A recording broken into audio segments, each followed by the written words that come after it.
ತಂದೆಯಾಗಿರೋ ದೇವರು ಮತ್ತು ಯೇಸುವ ಮೆಸಿಹ ಮತ್ತು ಪವಿತ್ರ ಆತ್ಮ ಅಂತ ಸಹಾಯಕನಿಗೆ ನಮ್ಮ ಕೃತಜ್ಞತೆಯನ್ನು ತಿಳಿಸಿ ನಾವು ಇವತ್ತು ಪಾಠವನ್ನು ಪ್ರಾರಂಭಿಸೋಣ. ಮೊದಲಾಗಿ ನಾವು ಫಸ್ಟ್ ಭಾಗ ಯಾವ ಥರ ನಾವು ಬೈಬಲು ಓದಬೇಕು ಅಂತ ನೋಡಿದ್ದೀವಿ. ಅದರಲ್ಲಿ ನಾವು ಹುಡುಕಿ ಓದಬೇಕು ಮತ್ತು ಕಾಂಟೆಕ್ಸ್ಟು, ಸಬ್ಜೆಕ್ಟ್ ಅಂತೆಲ್ಲ ನಾವು ನೋಡಿದ್ದೀವಿ. ಎರಡನೇ ಭಾಗದಲ್ಲಿ ನಾವು ದೇವ್ರು ಯಾವ ಥರ ಇಸ್ರೇಲ್ ಜನ ಬೈಬಲ್ ಓದಬೇಕು, ಸತ್ಯವನ್ನು ತಿಳ್ಕೊಳ್ಬೇಕು ಅಂತ ದೇವರೊಂದು ಕ್ರಮ ಇಟ್ಟಿದ್ರು. ಅದು ಯಾಜಕರು ಮತ್ತು ಲೇವಿಯರು ಇಸ್ರೇಲ್ ಜನರಿಗೆ ಸತ್ಯ ಹೇಳ್ಕೊಡ್ಬೇಕು. ಕಾರಣ ಇವ್ರು ಮಾತ್ರ ಹೇಳುವಾಗ ಗೆಲಿಬಿಲಿ ಆಗಲ್ಲ, ಅದಕ್ಕೆ ಇವ್ರು ಮಾತ್ರನೇ ಹೇಳ್ಕೊಡ್ಬೇಕು. ಇದು ನಾವೇನು ನೋಡಿದ್ದೀವಿ, ಯಾಜಕರು ಮತ್ತು ಅರಸರುಗಳನ್ನು ದೇವರಿಗೆ ಅವಿಧೇಯರಾಗ್ಬಿಟ್ರು. ಅದರಿಂದ ಇಸ್ರೇಲ್ ಒಳಗೆ ಅಧರ್ಮ ಬಂತು, ತುಂಬ ಅಕ್ರಮಗಳು ಬಂತು, ಸತ್ಯನೇ ಇಲ್ಲ, ಜನ ಲೌಕಿಕತರಾಗ್ಬಿಟ್ರು. ಆವಾಗ ದೇವರು ಪ್ರವಾದಿಗಳನ್ನು ಎಬ್ಬರಿಸಿದ್ರು. ಇದೇ ಜನ ಪ್ರವಾದಿ ಮಾತುಗಳನ್ನು ಕೇಳಲಿಲ್ಲ. ಸೊ ಅವಾಗ ನಾವು ನೋಡಿದ್ದೀವಿ, ತುಂಬ ಜನ ಸುಳ್ಳಾಗ್ಬಿಟ್ರು. ಅವರೊಂದು ಸ್ವಲ್ಪ ಜನ ದೇವರ ಮೇಲೆ ಪ್ರೀತಿ ಇರೋರು, ದೇವರಿಗೆ ವಿಧೇಯರಾಗಿ ನಡಿಬೇಕಂತ ಇಷ್ಟ ಇರೋರು, ಅವ್ರು ಸತ್ಯ ಕೇಳಬೇಕಂತ ಇಷ್ಟ ಇರೋರಿಗೆ ಬೈಬಲಲ್ಲಿ ದೇವರೇ ಹೇಳಿದ್ರು, ಬನ್ರಿ ನಾವು ವಾದ ಮಾಡೋಣ, ನನ್ನ ಹತ್ರ ಕಲೀರಿ ಅಂತ. ಸೊ ಈ ಥರ ನಾವು ಮೂರನೇ ಭಾಗದಲ್ಲಿ ಯಾವ ಥರ ಕೆಲವು ಜನರು ದೇವ್ರ ಹತ್ರ ಕಲ್ತಿರ್ತಾರಂತ ನಮ್ಗೆ ಗೊತ್ತಾಯ್ತು. ಈಗ ನಾವು ಇವತ್ತು ನಾಲ್ಕನೇ ಭಾಗ, ನಾವು ಅದಕ್ಕೆ ಫುಲ್ ಈ ಒಂದು ದೇವ್ರ ಚಿತ್ತವನ್ನು ನಾವು ಕಂಬೈನ್ ಮಾಡಿ ಸ್ಟಡಿ ಮಾಡೋಣ. ಈಗ ನಾವು ಧರ್ಮೋಪದೇಶ ಕಾಂಡ 18, 15.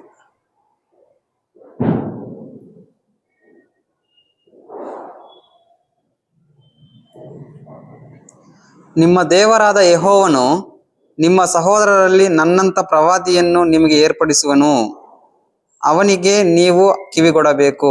ಓಕೆ, ನೋಡಿ, ಈಗ ಮೋಶೆ ಐಗುಪ್ತಿಂದ ಇಸ್ರೇಲ್ ಜನರನ್ನು ಹಾಲು ಜೇನು ಹರಿಯುವ ದೇವರು ಆರಿಸ್ಕೊಂಡಿರುವ ದೇಶಕ್ಕೆ ಕರ್ಕೊಂಡು ಹೋಗ್ತಾ ಇರುವಾಗ ಅವ್ರಿಗೆ ನ್ಯಾಯಶಾಸ್ತ್ರಗಳು ಬರೆದು ಹೇಳಿದ್ರು, ಇವಾಗ ಯಾವ ಥರ ನಾನು ನಿಮಗೆ ಈ ಧರ್ಮಶಾಸ್ತ್ರಗಳು ಬರೆದು ಕೊಡ್ತಾ ಇದ್ದೀನಿ, ಇದು ನೀವು ನನ್ನ ಹಾಗೆ ಅಂದರೆ ಮೋಶೆ ಹಾಗೆ ಒಂದು ಪ್ರವಾದಿ ಬರುವಾಗ ಆ ಪ್ರವಾದಿ ಮಾತು ನೀವು ಕೇಳಬೇಕು.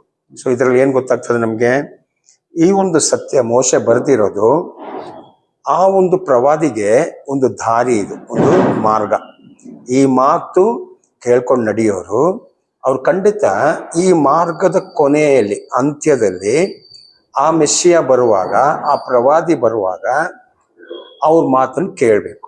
ಸೊ ಅದೇನೆ ನಾವು ವಾಕ್ಯದಲ್ಲಿ ನೋಡುವಾಗ ಈ ಧರ್ಮಶಾಸ್ತ್ರವು ಇವರಿಗೆ ಒಂದು ಟೀಚರ್ ಆಗಿತ್ತು. ಇವರೆಲ್ಲ ಅದಕ್ಕೆ ಒಂದು ವಿದ್ಯಾರ್ಥಿಯಾಗಿ ಕಲ್ತ್ಕೊಂಡು ಆ ಮುಂದೆ ಬರುವ ಪ್ರವಾದಿಯನ್ನು ಕೇಳಬೇಕು. ಸೊ ಇದು ಹಾಲು ಜೇನು ಹರಿಯೋ ದೇಶ, ಅದು ಒಂದು ಆಶೀರ್ವಾದ. ಆದ್ರೆ ಈಗ ಮೋಶೆ ಹೇಳ್ತಾ ಇರೋದು, ಇನ್ನು ಮುಂದೆ ಬರುವ ಪ್ರವಾದಿ ನಿಮಗೆ ಅವ್ರು ಹೇಳ್ತಾರೆ ಏನಂತ, ನೀವು ಅವ್ರ ಹತ್ರ ಕೇಳಬೇಕು. ಈಗ ಅವ್ರು ನಿಮಗೆ, ನಾನು ನಿಮ್ಮನ್ನು ಒಂದು ದೇಶದಲ್ಲಿ ಸೇರಿಸಿರೋ ಥರ ಅವರು ನಿಮ್ಮನ್ನು ಒಂದು ದೇಶಕ್ಕೆ ಸೇರ್ಸೋಕೆ ಬಂದಿರೋದು. ಅದಕ್ಕೆ ನೀವು ಯಾರಾಗಬೇಕು, ವಿಧೇಯರಾಗಿ ನಡಿಬೇಕು. ಆಗ ನೀವು ದೇವ್ರ ಜನವಾಗಿ, ದೇವ್ರಿಗೆ ಮೆಚ್ಚುಗೆಯಾಗಿ ದೇವರು ನಡಿಬೇಕು. ಅದಕ್ಕೆ ಈ ಧರ್ಮಶಾಸ್ತ್ರ ನಾನು ನಿಮಗೆ ಬರೆದು ಕೊಡೋದು. ಅದರಲ್ಲಿ ನೀವು ಏನು ಸೇರಿಸಬಾರ್ದು, ಏನು ತೆಗಿಬಾರ್ದು. ನಿಮ್ಮ ಮಕ್ಕಳಾಗಿರುವಾಗ ಅದಕ್ಕೆ ಹೇಳ್ಕೊಡ್ಬೇಕು, ಅವ್ರು ಯೌವನಸ್ಥರಾಗುವಾಗ ಅವ್ರು ಕಲಿಬೇಕು, ಮತ್ತು ಅದೇ ಥರ ಅವ್ರ ವಯಸ್ಸಾಗುವಾಗಲೂ ಅವ್ರು ಬೇರೆ ಮಕ್ಕಳಿಗೆಲ್ಲ ಹೇಳ್ಕೊಡ್ಬೇಕು. ಈ ಥರ ಒಂದು ಕ್ರಮ ಕೊಟ್ಟರು. ಈ ಕ್ರಮವನ್ನು ಪಾಲಿಸಿರೋರು ಕೆಲವು ಜನ ನಮ್ಮ ದೇವ್ರು ಕಳಿಸುವ ಕಾಲದಲ್ಲಿ ಬಂದಿರ್ತಾರೆ. ಈಗ ನಾವು ಗಲಾತ್ಯ 4 ಮತ್ತು 4 ನೋಡುವಾಗ ಪೌಲ್ ಹೀಗೆ ಹೇಳ್ತಿದ್ದಾರೆ, ಕಾಲ ಪೂರ್ಣ ಆಗುವಾಗ. ಅವನ ಲೈನ್ ಓದಿ. ಆದರೆ ಕಾಲವು ಪರಿಪೂರ್ಣವಾದಾಗ. ಸಾಕು. ಸೊ ಕಾಲವು ಪರಿಪೂರ್ಣ ಆಗುವಾಗ ಯಾರನ್ನು ಕಲಿಸ್ಕೊಟ್ರು ದೇವರು? ದೇವರು ತನ್ನ ಮಗನನ್ನು ಕಳಿಸಿಕೊಟ್ಟನು. ದೇವರು ತನ್ನ ಮಗನನ್ನು ಕಳಿಸ್ಕೊಟ್ರು. ಹಾಗಾದ್ರೆ ಏನು, ನಾವೀಗ ನೋಡಿರ್ತಾರ, ದೇವರು ಮುಂಚಿತವಾಗಿ ಒಂದು ಸಮಯವನ್ನು ನಿಷ್ಕರ್ಷ ಮಾಡ್ಕೊಂಡಿದ್ದಾರೆ. ಮಗನನ್ನು ಯಾವಾಗ ಕಳಿಸ್ಬೇಕಂತ. ಸೊ ಮಗನನ್ನು ಯಾವಾಗ ಕಳಿಸ್ಬೇಕಂತ ನಿಷ್ಕರ್ಷ ಮಾಡಿರೋದಕ್ಕೆ ಆ ಸಮಯ ತನಕ ಪ್ರವಾದಿಗಳು ಬರ್ತಾ ಇರ್ತಾರೆ, ಇವ್ರನ್ನು ನಡೆಸ್ತಾ ಇರ್ತಾರೆ ಸತ್ಯದಲ್ಲಿ. ಆಗ ನಮ್ಗೆ ಅರ್ಥ ಆಗ್ತದೆ ಕೊನೆಗೆ ಒಂದು ಪ್ರವಾದಿ ಬರಲೇಬೇಕು. ಆ ಪ್ರವಾದಿ ಮತ್ತು ಈ ಸಮಯ ನಿಷ್ಕರ್ಷ ಮಾಡಿರೋ ಸಮಯ, ಈ ಮೋಶೆ ಹೇಳಿರುವ ಪ್ರವಾದಿ ಬಗ್ಗೆ ಈಗ ನಾವೇನ್ ನೋಡ್ಬೇಕು, ಇಸ್ರೇಲ್ ಜನ ಇವ್ರಿಗೆ ಕಾಯ್ತಾ ಇದ್ದೀರಾ ಅಂತ ನೋಡ್ಬೇಕು. ಯಾರಿಗೆ? ಕಾರಣ ಮೀಕಾ, ಮಲಾಕಿ, ನೀವೆಲ್ಲ ಪ್ರವಾದದ ಪುಸ್ತಕ ಓದುವಾಗ ದೇವರು ಹೇಳಿರೋ ಈ ಸಮಯ, ದಾನಿಯೇಲ್ ಪುಸ್ತಕ, ಇದೆಲ್ಲ ನಾವು ಇವಾಗ ಡೀಟೇಲ್ ಮಾಡ್ತಾ ಇಲ್ಲ. ಇನ್ನು ಮುಂದೆ ನಮಗೆ ಕ್ಲಾಸ್ಗಳು ಬರ್ತದೆ, ಇನ್ನು ನಾವು ಆಳವಾಗಿ ಇನ್ನು ಬೇರೆ ವಿಷಯಗಳು ಸಣ್ಣ ಸಣ್ಣ ಪಾಯಿಂಟ್ಗಳು ನಾವು ಓದ್ತೀವಿ. ಆವಾಗ ನಾವು ಎಲ್ಲ ಪುಸ್ತಕ, ಈ ದೂತರುಗಳು ಯಾರು, ಇದೆಲ್ಲ ನಾವು ಡೀಟೇಲ್ ಆಗಿ ಸ್ಟಡಿ ಮಾಡ್ತೀವಿ. ಇವಾಗ ಜಸ್ಟ್ ಇದು 4ನೇ ಕ್ಲಾಸು, ಅದಕ್ಕೆ ನಾವು ಸ್ವಲ್ಪ ಔಟಿಂದ ಮೇಲೆಯಿಂದ ತಿಳ್ಕೊಂಡು ಆಮೇಲೆ ಸ್ವಲ್ಪ ನಾವು ಕೆಳಗೆ ಈ ಸತ್ಯಕ್ಕೆ ಇಳಿಬೇಕು. ಈಗ ಇಸ್ರೇಲ್ ಜನ ಈ ದೇವರ ಮಾತನ್ನು ಕೇಳಿರೋರು, ನಂಬಿರೋರು, ಈ ಮೋಶೆ ಪ್ರಕಾರ ಇವರನ್ನು ಕಾಯ್ತಾ ಇದ್ದೀರಾ ಅಂತ ನೋಡ್ಬೇಕು. ಯಾರಿಗೆ? ಕಾರಣ ಮಲಾಕಿದಲ್ಲಿ ಇರೋದು, ನಾನು ಕಡೆಸಿ ಕಾಲದಲ್ಲಿ ನಿಮ್ಗೆ ಎಲಿಯಾನ್ ಕಳಿಸ್ಕೊಡ್ತೀನಿ ಮತ್ತು ನಾನು ನಿಮ್ಗೆ ಆ ಪ್ರವಾದಿ. ಇನ್ನು ಯೆಶಾಯದಲ್ಲಿ ನೋಡುವಾಗ 40ನೇ ಅಧ್ಯಾಯದಲ್ಲಿ ಎಲ್ಲ ಪ್ರಾರಂಭ ಆಗ್ತದೆ. ಒಬ್ರು ಕೂಗ್ತಾ ಇರ್ತಾರೆ ಅರಣ್ಯದಲ್ಲಿ, ಮಾರ್ಗ ಸಿದ್ಧ ಮಾಡ್ತಾರೆ. ಈ ತರ ಎಲ್ಲ ಪ್ರವಾದನೆಗಳು ತುಂಬಾ ದೇವ್ರು ಕೊಟ್ಟಿದ್ದಾರೆ. ಸೊ ಈ ಪ್ರವಾದನೆ ಪ್ರಕಾರ ಈ ವಾಕ್ಯವನ್ನು ಓದಿರೋರು ಕಾಯ್ತಾ ಇದ್ದಾರೆ ಅಂತ ನೋಡ್ಬೇಕು. ಆಗ ನಾವು ನೋಡೋದೇನು, ದೇವರು ಒಂದು ಯೋಹನ್ನ, ದೀಕ್ಷಾ ಸ್ನಾನ ಕೊಡುವ ಒಂದು ಯೋಹನ್ನ, ಜಕರ್ಯ ಮತ್ತು ಎಲಿಸಬೆತ್ಗೆ ಹುಟ್ಟಿರುವ ಮಗ. ಜಕರ್ಯ ದೇವಾಲಯದಲ್ಲಿ ಯಾಜಕನಾಗಿದ್ರು, ಅವ್ರಿಗೆ ಹುಟ್ಟಿರುವ ಮಗ. ಸೊ ಈಗ ನಾವು ಬೈಬಲ್ ವಾಕ್ಯ ಓದುವಾಗ ಯೋಹನ್ನ 1:20 ಯೋಹನ್ನ ದೀಕ್ಷಾ ಸ್ನಾನ ಕೊಡ್ತಾ ಇದ್ದಾರೆ. ಆವಾಗ ಯೆರೂಸಲೇಮಿರುವ ಕೆಲವು ಯಾಜಕರು ಅವರು ಯೋಹನ್ನ ಹತ್ರ ಕೆಲವು ಸೇವಕರನ್ನು ಕಳಿಸಿ ಕೇಳುವ ಪ್ರಶ್ನೆವನ್ನು ನೋಡಿ. 1:20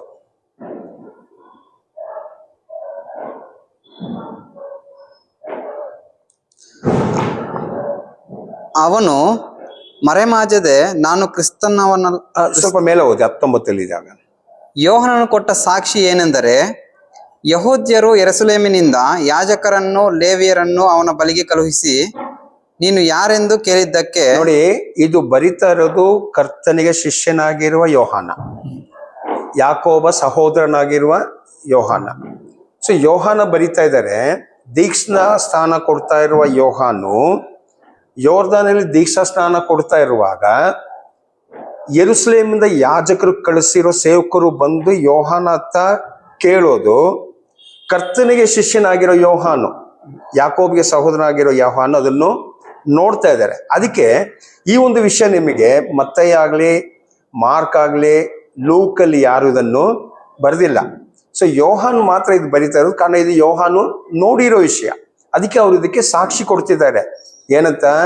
ಯೋಹಾನ್ ದೀಕ್ಷಾ ಸ್ನಾನ ಕೊಡುವ ಯೋಹಾನು ಯೆಶುವ ಮೆಸ್ಸಿಯ ಬಗ್ಗೆ ಏನ್ ಸಾಕ್ಷಿ ಕೊಟ್ರಂತ, ಯೆಶುವಗೆ ಶಿಷ್ಯನಾಗಿರುವ ಯೋಹಾನು ಬರಿತಿರೋ ಪುಸ್ತಕನೇ ಯೋಹಾನ ಸುವಾರ್ತೆ. ಈಗ ಓದಿ, ಕಂಟಿನ್ಯೂ ಮಾಡಿ. ಅವ್ರು ಕೇಳಿದ್ರು, ಅವನು ಮರೆಮಾಚದೆ ನಾನು ಕ್ರಿಸ್ತನಲ್ಲವೆಂದು. ಅವ್ರು ಕೇಳಿರೋದೇನು? ನೀನ್ ಯಾರು? ನೀನ್ ಕ್ರಿಸ್ತನ ಅಂತ ಕೇಳಿರ್ಬೇಕು. ನೀನ್ ಬರ್ಬೇಕಾಗಿರುವ ಕ್ರಿಸ್ತನ. ಸೊ ಈ ಒಂದು ವಾಕ್ಯದಲ್ಲಿ ನಮ್ಗೆ ಏನ್ ಗೊತ್ತಾಗ್ತದೆ? ಖಂಡಿತ ಇಸ್ರೇಲ್ ಜನ ಬರ್ಬೇಕಾಗಿರೋ ಕ್ರಿಸ್ತನು ಯಾರು ಅಂತ ದಾನಿಯೇಲ್ ಓದಿರ್ಬೇಕು. ಬರ್ಬೇಕಾಗಿರೋ ಕ್ರಿಸ್ತನು ಯಾರಂತ ಎಲ್ಲ ಪ್ರವಾದನೆ ಪುಸ್ತಕಗಳು ಓದಿದ್ದಾರೆ. ಅವ್ರು ಚೆನ್ನಾಗಿ ಗೊತ್ತಿದೆ ಈ ಒಂದು ಸಮಯದಲ್ಲಿ ಎಲ್ಲೋ ಆ ಒಂದು ಕ್ರಿಸ್ತನು ಇಲ್ಲ ಮೋಶೆ ಹೇಳಿರೋ ಪ್ರವಾದಿ ಬರ್ಬೇಕಂತ ಇಸ್ರೇಲ್ ಜನರಿಗೆ ಒಂದು ತಿಳುವಳಿಕೆ, ಅವ್ರೊಂದು ಈ ಪ್ರವಾದನೆಗೆ ಕಾಯ್ತಾ ಇದ್ರು. ನೋಡಿ, ಈ ಒಂದು ಇದು ಕೇಳುವಾಗ ನಮ್ಗೆ ಅರ್ಥ ಆಗ್ತದೆ. ಅವ್ರು ಕಾಯ್ತಾ ಇದ್ರು, ಅವ್ರಿಗೆ ವಾಕ್ಯದ ಜ್ಞಾನ ಇತ್ತು. ನೆಕ್ಸ್ಟ್, ಹಾಗಾದರೆ ನೀನು ಯಾರು? ಏಲಿಯನೋ? ನೋಡಿ, ಹಾಗಾದ್ರೆ ನೀನು ಕ್ರಿಸ್ತನ್ ಅಲ್ಲ ಅಂತ ಅವ್ರು ಹೇಳಿದ್ರು. ನಾನು ಕ್ರಿಸ್ತನ್ ಅಲ್ಲ. ಹಾಗಾದ್ರೆ ನೀನ್ ಯಾರು? ನೀನ್ ಕ್ರಿಸ್ತನ್ ಅಲ್ಲ ಆದ್ರೆ ನೀನ್ ಯಾಕೆ ದೀಕ್ಷಾ ಸ್ನಾನ ಕೊಡ್ತಾ ಇದೀಯಾ? ಆಗ ನೀನು ಬರ್ಬೇಕಾಗಿರೋ ಎಲಿಯನ. ನೋಡಿ, ದೇವ್ರು ಎಷ್ಟು ಗುರುತುಗಳು ಕೊಟ್ಟಿದ್ದಾರೆ ನೋಡಿ. ಆಗ ಇವ್ರು ಹೇಳ್ತೀರಿ ನಾನು ಎಲಿಯನೂ ಅಲ್ಲ. ನೆಕ್ಸ್ಟ್ ಎಂದು ಅವರು ಕೇಳಲು ಅಲ್ಲವೆಂದನು. ನೀನು ಬರಬೇಕಾದ ಆ ಪ್ರವಾದಿಯೋ? ನೋಡಿ, ನೀನು ಬರಬೇಕಾಗಿರುವ ಆ ಪ್ರವಾದಿಯೋ, ಆದರೆ ಯೆಶಯ ತರ ಇರೋ ಪ್ರವಾದಿಗಳಲ್ಲ, ಎಲಿಯ ತರ ಇರೋ ಪ್ರವಾದಿ. ಆ ಅಂದ್ರೆ ಇವ್ರು ಕಾಯ್ತಾ ಇರುವ, ಮೋಶೆ ಹೇಳಿರುವ ಆ ಪ್ರವಾದಿನ ನೀನು ಅಂತಾನು ಕೇಳಿದ್ರು ನೋಡಿ. ಹಾಗಾದ್ರೆ ನೀನು ಕ್ರಿಸ್ತನ? ಹಾಗಾದ್ರೆ ಏನು ಇಸ್ರೇಲ್ ಜನರಲ್ಲಿ ಮೆಸ್ಸಿಯ ಅಂತ ಹೇಳುವ ಪದ ಕ್ರಿಸ್ತನ್ ಅಂತ ಇರೋದು ಯಾರು ಬೇಕಾದ್ರೂ ಆಗ್ಬೋದು.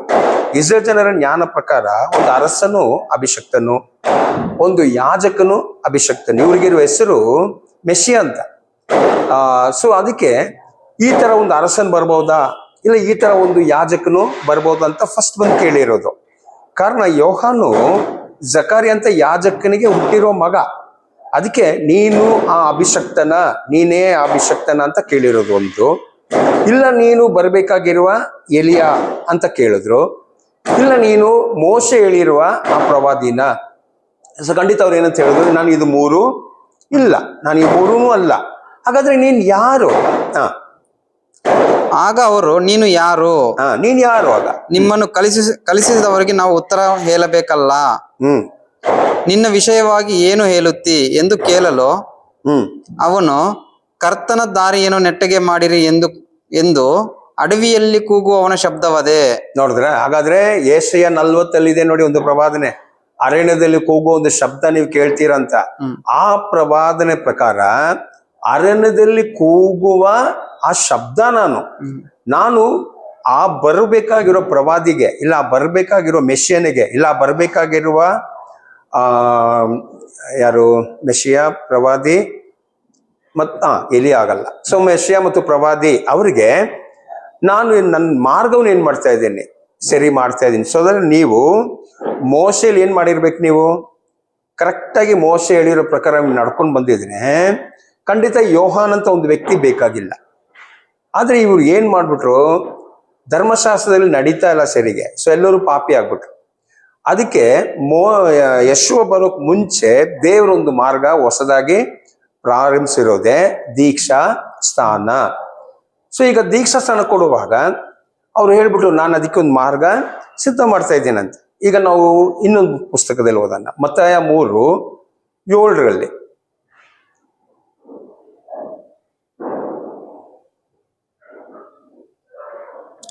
ಆದರೆ ಅವನು ಫರಿಸಾಯರಲ್ಲಿಯೂ ಸದ್ದುಕಾಯರಲ್ಲಿಯೂ ಅನೇಕರು ತನ್ನಿಂದ ಸ್ನಾನ ಮಾಡಿಸಿಕೊಳ್ಳುವುದಕ್ಕೆ ಬರುವುದನ್ನು ಕಂಡು ಅವರಿಗೆ, ಎಲೈ ಸರ್ಪ ಜಾತಿಯವರೇ, ಮುಂದೆ ಕಾಣಬರುವ ಯೋಹಾನ ಹತ್ರ ದೀಕ್ಷಾ ಸ್ನಾನ ತಗೊಳಕ್ಕೆ ಫರಿಸಾಯರು ಮತ್ತು ಸದ್ದುಕಾಯರು ಬರ್ತಾ ಇದ್ದಾರೆ.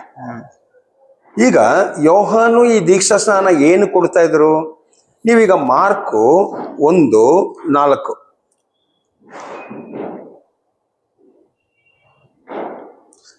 ಪ್ರವಾದಿಯಾದ ಯೆಶಾಯನ ಗ್ರಂಥದಲ್ಲಿ ಬರೆದಿರುವ ಪ್ರಕಾರ ಯೋಹಾನನು ಬಂದು ಜನರಿಗೆ, ನೀವು ಪಾಪ ಪರಿಹಾರಕ್ಕಾಗಿ ದೇವರ ಕಡೆಗೆ ತಿರುಗಿಕೊಂಡು ದೀಕ್ಷಾ ಸ್ನಾನ ಮಾಡಿಕೊಳ್ಳಬೇಕೆಂದು ಸಾರಿ ಹೇಳುತ್ತಾ.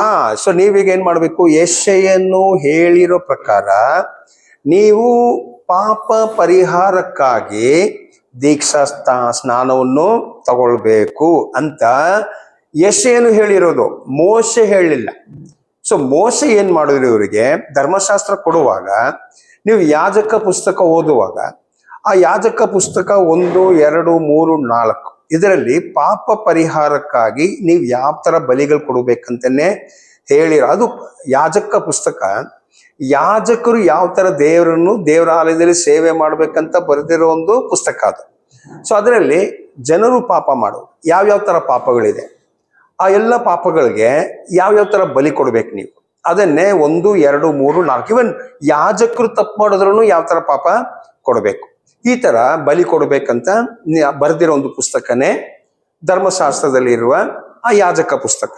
ಈಗ ನೋಡಿ, ಮೋಶೆ ಹೇಳಿರೋ ಪ್ರಕಾರ ಒಂದು ವ್ಯಕ್ತಿ ಪಾಪ ಮಾಡಿದ್ರೆ ಖಂಡಿತ ಮೋಶೆ ಅದಕ್ಕೆ ಮಾರ್ಗವನ್ನು ಕೊಟ್ಟಿದ್ರು.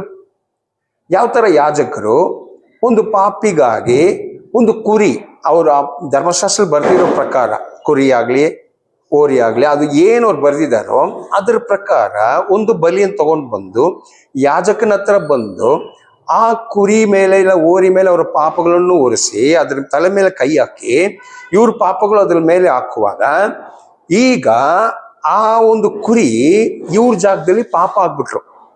ಈಗ ಇವ್ರ ಜಾಗದಲ್ಲಿ ಆ ಕುರಿ ಬಲಿ ಆಗುವಾಗ ಆ ಕುರಿಯಲ್ಲಿರೋ ಜೀವನೇ ದೇವರು ಈ ವ್ಯಕ್ತಿಗೆ ಬ್ಯಾಲೆನ್ಸ್ ಮಾಡೋದು. ಅದು ಇದಕ್ಕೆ ನಾವು ಈಡ್ ಅಂತ ಹೇಳೋದು. ಸೊ ಈ ಕುರಿ ಏನಾಯ್ತು, ಈ ವ್ಯಕ್ತಿದ ಪಾಪಕ್ಕೆ ತನ್ನ ಜೀವವನ್ನು ಈಡಾಗಿ ಸಮವಾಗಿ, ಅದಕ್ಕೆ ರ್ಯಾನ್ಸಮ್ ಅಂತ ಹೇಳ್ತೀವಿ, ಇದು ಈಕ್ವಲ್ ಪ್ರೈಸ್ ಅಂತ ಕೊಟ್ಟಿರೋದು. ಇದು ಕೊಡುವಾಗ ಈ ವ್ಯಕ್ತಿದ ಪಾಪ ದೇವ್ರೇನ್ ಮಾಡ್ಬಿಟ್ರು, ಕ್ಷಮಾಪಣೆ ಮಾಡ್ಬಿಟ್ರು. ಸೊ ಈ ತರ ಧರ್ಮಶಾಸ್ತ್ರದಲ್ಲಿ ನಡೆದಿದ್ರೆ ಪಾಪ ಪರಿಹಾರ ಇತ್ತು. ಆದ್ರೆ ಯೋಹಾನ ಇರುವ ಕಾಲದಲ್ಲಿ ಯಾಜಕರು ದೇವಾಲಯದಲ್ಲಿದ್ದಾರೆ, ಫರಿಸಾಯರುಗಳು ಜಪಾಲಯಗಳು ನಡೆಸ್ತಾ ಇದ್ದಾರೆ, ಸದುಕಾಯರುಗಳು ಯೆರೂಸಲೇಮ್ ದೇವಾಲಯದಲ್ಲಿ ಸೇವೆ ಮಾಡ್ತಿದ್ದಾರೆ. ಹಾಗಾದ್ರೆ ಅಲ್ಲಿ ಪಾಪ ಪರಿಹಾರ ಇಲ್ವಾ? ಅಲ್ಲೂ ಅವ್ರ ಪಾಪ ಪರಿಹಾರ ಸೇವೆಗಳು ದೇವಾಲಯದಲ್ಲಿ ಮಾಡ್ತಾ ಇದ್ದಾರೆ ಅವರು. ಅವಾಗ ಕೆಲವು ಸದುಕಾಯರು ಫರಿಸಾಯರುಗಳಿಗೆ ಒಂದು ಸಂದೇಹ. ಅದೇನು, ನಾವು ಇಲ್ಲೂ ಬಲಿ ಕೊಡ್ತಾ ಇದ್ದೇವೆ, ಒಂದು ವೇಳೆ ನಮ್ಮ ಪಾಪಗಳು ಪರಿಹಾರ ಆಗಿಲ್ಲ ಅಂದ್ರೆ ನಮಗ್ ಗೊತ್ತು, ಈಗ ಅರಣ್ಯದಲ್ಲಿ ಲವಣ ಸಮುದ್ರ ಹತ್ರ ಇದೆ, ಅದು ತುಂಬಾ ದೂರ ಇದೆ. ಅದು ಆ ಲವಣ ಸಮುದ್ರ ಹತ್ರ ಒಂದ್ ಜಾಗದಲ್ಲಿ ಯೋಹಾನು ದೀಕ್ಷಾಸ್ನಾನ ಕೊಡ್ತಾ ಇದ್ದಾರೆ. ಅದಕ್ಕೇನು ಕೊಡ್ತಾ ಇರೋದು ಅವರು? ಅವ್ರೂ ಪಾಪಗಳಿಗೆ ಪರಿಹಾರ ಅಂತಾನೆ ದೀಕ್ಷಾಸ್ನಾನ ಕೊಡ್ತಾ ಇರೋದು. ಅದಕ್ಕೆ ಕೆಲವು ಫರಿಸಾಯರು ಮತ್ತು ಸದುಕಾಯರುಗಳಿಗೂ ಒಂಥರ ಸಂದೇಹ ಬಂದ್ಬಿಟ್ಟು ಈಗ ಯಾರ ಹತ್ರ ಹೋಗ್ತಾ ಇದ್ದಾರೆ? ದೇವಾಲಯದಲ್ಲೂ ಪಾಪ ಪರಿಹಾರ ಮಾಡ್ತಾ ಇದ್ದಾರೆ, ಅದನ್ನು ಬಿಟ್ಟು ತಿರ್ಗಾ ಯೋಹಾನ್ ಹತ್ರನೂ ದೀಕ್ಷಾ ಸ್ನಾನಕ್ಕೆ ಹೋಗ್ತಾ ಇದ್ದಾರೆ. ಇದು ನೋಡುವಾಗ ಯೋಹಾನ್ ಇವ್ರನ್ನ ನೋಡಿ ಒಂದು ವಿಷಯ ಕೇಳ್ತಾ ಇದ್ದಾರೆ ನೋಡಿ. ಅದೇನು ನಾವು ಮತ್ತಾಯ 3:7 ಸ್ಟಾರ್ಟ್ ಆಗ್ತಾ ಇರೋದು. ಸದುಕಾಯರು ಫರಿಸಾಯರು ಬರ್ತಾ ಇರೋದು ನೋಡುವಾಗ,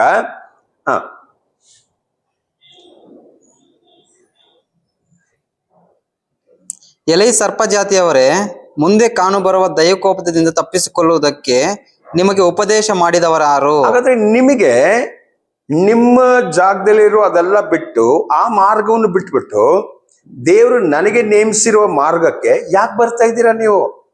ನೀವು ಅಲ್ಲಿ ಇರ್ರಿ, ನೀವು ಸರ್ಪ ಜಾತಿಯವರು. ಅರ್ಥ ಏನು? ನೀವು ಪಾಪ ಮಾಡುವ ಸಂತಾನಗಳು. ಅದಕ್ಕೆ ನೀವು ದೇವಾಲಯದಲ್ಲಿ ಇದ್ದು ಬಿಡಿ, ನೀವ್ ಯಾಕೆ ಇಲ್ಲಿ ಬರ್ತಾ ಇದ್ದೀರಾ? ನಾನು ನಿಮಗೆ ದೀಕ್ಷಾ ಸ್ನಾನ ಕೊಡೋಕ್ ಬಂದಿಲ್ಲ. ಸೊ ಯೋಹಾನು ಯಾರಿಗೆ ದೀಕ್ಷಾ ಸ್ನಾನ ಕೊಡೋಕ್ ಬಂದ್ರು? ಆ ಒಂದು ಕಾಲದಲ್ಲಿ ಇಸ್ರೇಲು ಒಂದು ಪಂಗಡ ಆಗ್ಬಿಡ್ತು. ಅದೇನು, ಈ ಸದುಕಾಯರು ಫರಿಸಾಯರು ಶಾಸ್ತ್ರಿಗಳೆಲ್ಲ ಈ ದೇವಾಲಯದಲ್ಲಿ ಅವ್ರು ಮಾಡುವ ಸಿಸ್ಟಮ್, ಅವ್ರು ಮಾಡುವ ಬಲಿಗಳ ಪ್ರಕಾರ ಅವ್ರ ಪಾಪಗಳು ಪರಿಹಾರ ಆಗಿದ್ದಕ್ಕೆ ಅವ್ರನ್ನು ನೀತಿವಂತರಂತ ಹೇಳ್ಕೊಳ್ತಾ ಇದ್ರು. ಮತ್ತು ಅವರು ಕೆಲವರಿಗೆ ದೇವಾಲಯದಲ್ಲಿ ಪರಿಹಾರಕ್ಕೆ ಆ ಒಂದು ಕಾನೂನು ಇಟ್ಟಿಲ್ಲ. ಅವ್ರು ಹೇಳೋರಿಗೆ ಮಾತ್ರ ಕೊಡೋದು. ಅವ್ರು ಯಾರು ಕೊಡ್ತಾರೋ ಅವ್ರಿಗೆ, ಅವ್ರು ಯಾರನ್ನು ಬೇಡ ಅಂತ ಹೇಳ್ಬಿಟ್ರು ದೇವಾಲಯದಲ್ಲಿರುವ ಯಾಜಕರು. ಅವ್ರಗಳಿಗೆ ಪಾಪದ ಪರಿಹಾರ ಇರ್ತಾ ಇರಲಿಲ್ಲ. ಅದಕ್ಕೆ ಈ ಜನ ಏನ್ ಮಾಡ್ಬಿಟ್ರು, ಅವರನ್ನು ಪಾಪಿಗಳಿಂದ ಬ್ರ್ಯಾಂಡ್ ಮಾಡ್ಬಿಟ್ರು. ಇದು ಬಗ್ಗೆ ನಾವು ಸ್ವಲ್ಪ ನೋಡ್ಬೇಕೀಗ. ಇದೆಲ್ಲಿ ನೋಡ್ತಾ ಇದ್ವಿ ನಾವು? ಲೂಕ 15 ಯೇಸು ಹತ್ರ ಬಂದು ಇವರು ಪ್ರಶ್ನೆ ಮಾಡ್ತಿದ್ದಾರೆ ಈ ನೀತಿವಂತರುಗಳು, ಈ ಸದುಕಾಯರು ಮತ್ತು ಈ ಫರಿಸಾಯರುಗಳು. 15:1 ಯೇಸುವಿನ ಉಪದೇಶವನ್ನು ಕೇಳಬೇಕೆಂದು ಎಲ್ಲ ಸುಂಕದವರು ಪಾಪಿಗಳು ಆತನ ಬಳಿಗೆ ಬರುತ್ತಾ ಇರಲು. ನೋಡಿ, ಯೇಸುವನು ಸುವಾರ್ತೆ ಕೇಳಕ್ಕೆ ಎಲ್ಲ ಪಾಪಿಗಳು ಮತ್ತು ಎಲ್ಲ ಸುಂಕದವರು. ಸೊ ಈ ಪಾಪಿಗಳು ಮತ್ತು ಈ ಸುಂಕದವರು ಯಾರು? ಈ ಸುಂಕದವರು ಇವ್ರು ಬಂದು ಆ ಕಾಲದಲ್ಲಿ ಆ ಕಾಲದಲ್ಲಿರುವ ಸರ್ಕಾರ, ಆ ಕಾಲದಲ್ಲಿರುವ ಸಾಮ್ರಾಜ್ಯ ರೋಮ. ಸೊ ಇಸ್ರೇಲ್ ಜನರಿಗೆ, ತನ್ನ ಇಸ್ರೇಲ್ ಜನರು ಅವ್ರ ಜನ ಬಿಟ್ಬಿಟ್ಟು ಬೇರೆ ರಾಜ್ಯದಲ್ಲಿ ಸೇರ್ಕೊಂಡು ಏನಾದ್ರೂ ಬಿಸ್ನೆಸ್ ಏನಾದ್ರು ಮಾಡ್ಕೊಂಡ್ರೆ ಇವ್ರು ಅವರನ್ನು ಪಾಪಿಗಳು, ಸುಂಕದವರಂತ ತನ್ನ ಗುಂಪಿಂದ ಇಲ್ಲ ಒಂದು ಸೆಪ್ರೇಷನ್ ಮಾಡ್ಬಿಟ್ರು. ಆ ಸೆಪ್ರೇಷನ್ ಮಾಡುವಾಗ ಇವ್ರಿಗೆ ರೋಮ ಜೊತೆಲಿ ಇವ್ರು ಸಪೋರ್ಟ್ ಮಾಡ್ತಿದ್ದಾರೆ, ಅವ್ರ ಜೊತೆಲಿ ಸೇರ್ಕೊಂಡು ಬಿಸ್ನೆಸ್ ಮಾಡ್ತಾ ಇರೋದಕ್ಕೆ ನಾವು ಇವ್ರಿಗೆ ಬಲಿ ಅವ್ರ ಬಲಿ ನಾವು ಸ್ವೀಕಾರ ಮಾಡಬಾರ್ದಂತೆ ಇವರನ್ನು ಪಾಪಿಯಾಗೇನೆ ಇಟ್ಬಿಟ್ರು. ಇದೇ ನಾವು ಈ ಒಂದು ಸುಂಕದವ್ರ ಬಗ್ಗೆನೆ ಇನ್ನೊಂದ್ ಕಡೆ ನಾವು ನೋಡುವಾಗ ಆ ಸುಂಕದ ಬಗ್ಗೆ ಯಾರಂತ ಗೊತ್ತಾಗ್ತದೆ ನಮ್ಗೆ. ನಾವು ಲೂಕ 19 ಒಂದು ಸುಂಕದವನ್ ಮನೆಗೆ ಯೇಸು ಬರ್ತಿದ್ದಾರೆ, ಜಕಾಯು ಅಂತ. ನೋಡಿ ಅದು 19:5-6. ಯೇಸು ಅಲ್ಲಿಗೆ ಬಂದು ಮೇಲಕ್ಕೆ ನೋಡಿ, ಜಕ್ಕಾಯನೇ, ತಟ್ಟನೆ ಇಳಿದು ಬಾ ನಾನು ಈ ಹೊತ್ತು ನಿನ್ನ ಮನೆಯಲ್ಲಿ ಇಳುಕೊಳ್ಳಬೇಕೆಂದು ಅವನಿಗೆ ಹೇಳಲು ಅವನು ತಟ್ಟನೆ ಇಳಿದು ಬಂದು ಆತನನ್ನು ಸಂತೋಷದಿಂದ ಸೇರಿಸಿಕೊಂಡನು. ಇದನ್ನು ನೋಡಿದವರೆಲ್ಲರೂ ಈತನು ಪಾಪಿಯಾಗಿರುವವನ ಬಳಿಯಲ್ಲಿ ಇಳುಕೊಳ್ಳುವುದಕ್ಕೆ ಹೋಗಿದ್ದಾನೆ ಎಂದು. ನೋಡಿ, ಈ ಸುಂಕದವನೊಂದು ಪಾಪಿ ಅಂತೆ. ಈ ಸುಂಕದವನು ಪಾಪಿ ಅಂತ ಯಾರು ತೀರ್ಮಾನ ಮಾಡಿರೋದು? ಈಗ ದೇವರವ್ರನ್ನು ಪಾಪಿ ಅಂತ ಹೇಳಿದ್ರೆ ಖಂಡಿತ ಯೇಸುವ ಮೆಸ್ಸಿಯ ಅವ್ರ ಮನೆಗೆ ಹೋಗ್ತಾ ಇರ್ಲಿಲ್ಲ, ಹೋಗಲ್ಲ. ಕಾರಣ ಪಾಪಿಗಳ ಜೊತೆಯಲ್ಲಿ ನಮ್ಮ ಕರ್ತನು ಕೂತ್ಕೊಳ್ಳಲ್ಲ. ಬಟ್ ಅಲ್ಲಿರೋ ಕೆಲವು ಜನ ಬರೀತಾ ಇದ್ದಾರೆ ಜಕ್ಕಾಯಿ ಒಂದು ಪಾಪಿ ಅಂತ. ಆದ್ರೆ ಕರ್ತನು ಬಂದು ಅವ್ರ ವ್ಯಕ್ತಿ ಮನೆ ಹತ್ರ ಬಂದ್ಬಿಟ್ಟು ಹೇಳ್ತಿದ್ದಾರೆ, ನೋಡು ಇವತ್ತು ನಾನು ನಿನ್ನ ಮನೆಯಲ್ಲಿ ಬಂದು ಊಟ ಮಾಡ್ತೀನಿ ಅಂತ. ಆಗ ಅಲ್ಲಿರೋ ಜನರಿಗೆ ಯಾವ ತರ ಒಂದು ಗಲಿಬಿಲಿ ಆಯ್ತು ನೋಡಿ. ಈ ಯಶು ಅಂತ ಹೇಳೋ ವ್ಯಕ್ತಿ ಒಂದು ನೀತಿವಂತನು, ಬಟ್ ಇವ್ರು ಯಾಕೆ ಒಂದು ಪಾಪಿ ಮನೆಗೆ ಹೋಗ್ತಾ ಇದ್ದಾರೆ? ಕಾರಣ ಹಳೆ ಕಾಲದಲ್ಲಿ ನೀತಿವಂತರ ಜೊತೆಲಿ ಇರಬೇಕು, ಪಾಪಿಗಳು ಪಾಪಿ ಜೊತೆಲಿ ಇರ್ತಾರೆ. ನೀತಿವಂತರು ಮತ್ತು ಪಾಪಿಗಳಿಗೂ ಯಾವ ಬಂಧನ, ಯಾವ ಸಹವಾಸ ಇರ್ತಾ ಇರಲಿಲ್ಲ. ಯಾಕೆ ಇರ್ತಾ ಇರಲಿಲ್ಲ? ಕಾರಣ ಎಲ್ಲರಿಗೊಂದು ಭಯ ಏನು, ಒಂದು ಒಳ್ಳೆ ವ್ಯಕ್ತಿ ಒಂದು ತಪ್ಪು ಮಾಡುವ ವ್ಯಕ್ತಿ ಜೊತೆಲಿ ನಡೆದ್ರೆ ಏನಾಗ್ಬೋದು? ನಾವು ಮನುಷ್ಯರು ಬಲಹೀನರು, ನಾವು ಒಳ್ಳೇದ್ ಮಾಡೋದಕ್ಕೆ ಅಷ್ಟು ಇಷ್ಟಪಡಲ್ಲ. ಆದ್ರೆ ತಪ್ಪು ಮಾಡೋಕೆ ನಾವು ಬೇಗನೆ ಇಷ್ಟಪಡೋರು. ಅದಕ್ಕೆ ಒಂದು ಒಳ್ಳೆ ವ್ಯಕ್ತಿ ಜೀವನ ಕಾಲವೆಲ್ಲ ಒಳ್ಳೇದ್ ಮಾಡಿ ನೀತಿವಂತನಂತ ಹೆಸರು ಸಂಪಾದನೆ ಮಾಡಿ ಆಮೇಲೆ ಒಂದು ಪಾಪಿ ಜೊತೆಲಿ ಹೋಗಿ ನಡೆದು ಬಿಟ್ಟು ಆ ಪಾಪಿ ಕಾರಣ ಇವ್ರಿಗೂ ಕೆಟ್ಟ ಹೆಸರು ಬಂದ್ರೆ, ಈಗ ಈ ಮಿಕ್ಕಿದ ನೀತಿವಂತರು ಏನ್ ಮಾಡಲ್ಲ, ಇವ್ರ ಜೊತೆಲಿ ಯಾವ ವ್ಯವಹಾರ ಮಾಡಲ್ಲ. ಆಮೇಲೆ ಏನಾಗ್ತದೆ, ಈ ನೀತಿವಂತನ ಕೊನೆಗೆ ಆ ಪಾಪಿಗೆ ಸ್ನೇಹಿತನಾಗಿ ಆ ಪಾಪಿ ಜೊತೆಯಲ್ಲಿ ನಡಿಬೇಕಂತ ಒಂದು ಸ್ಥಿತಿ ಈ ಜನ ಮಾಡ್ಬಿಡ್ತಾ ಇದ್ರು. ಅದಕ್ಕೆ ಏನಾಯ್ತು, ಈಗ ಪಾಪಿ ಜೊತೆಯಲ್ಲಿ ಸೇರ್ಬೇಕು, ನಡಿಬೇಕು, ಒಳ್ಳೆ ವ್ಯಕ್ತಿ ಅಂತ ಹೇಳ್ಬಿಟ್ಟು ನಡೆಯೋಕೆ ಮನಸ್ಸಿರೋರ್ಗು ಏನಾಗಲ್ಲ, ನಡೆಯೋಕೆ ತೀರ್ಮಾನ ತಗೊಳಕ್ಕಾಗಲ್ಲ. ಕಾರಣ ಸಮುದಾಯ ಅವ್ರನ್ನು ಬಿಡ್ತಾ ಇರ್ಲಿಲ್ಲ. ಯಾವ ಸಮುದಾಯ? ಇಸ್ರೇಲ್ ಜನ ಮಾಡ್ಕೊಂಡಿರುವ ಒಂದು ಸಮುದಾಯ. ಈ ಸಮುದಾಯದಲ್ಲಿ ಯಾರು ನೀತಿವಂತರು? ಸದುಕಾಯರು, ಕಾರಣ ಅವ್ರು ಯಾಜಕರು. ನೆಕ್ಸ್ಟ್ ಫರಿಸಾಯರುಗಳು, ಅವ್ರು ಯಾರು? ಅವರು ಈ ಜಬಾಲಯದಲ್ಲಿ ಸತ್ಯ ಹೇಳ್ಕೊಡುವ, ಮೋಶೆಯ ಪೀಠದಲ್ಲಿ ಕೂತ್ಕೊಳ್ಳುವ ಅಧಿಕಾರಿಗಳು ಇವರು.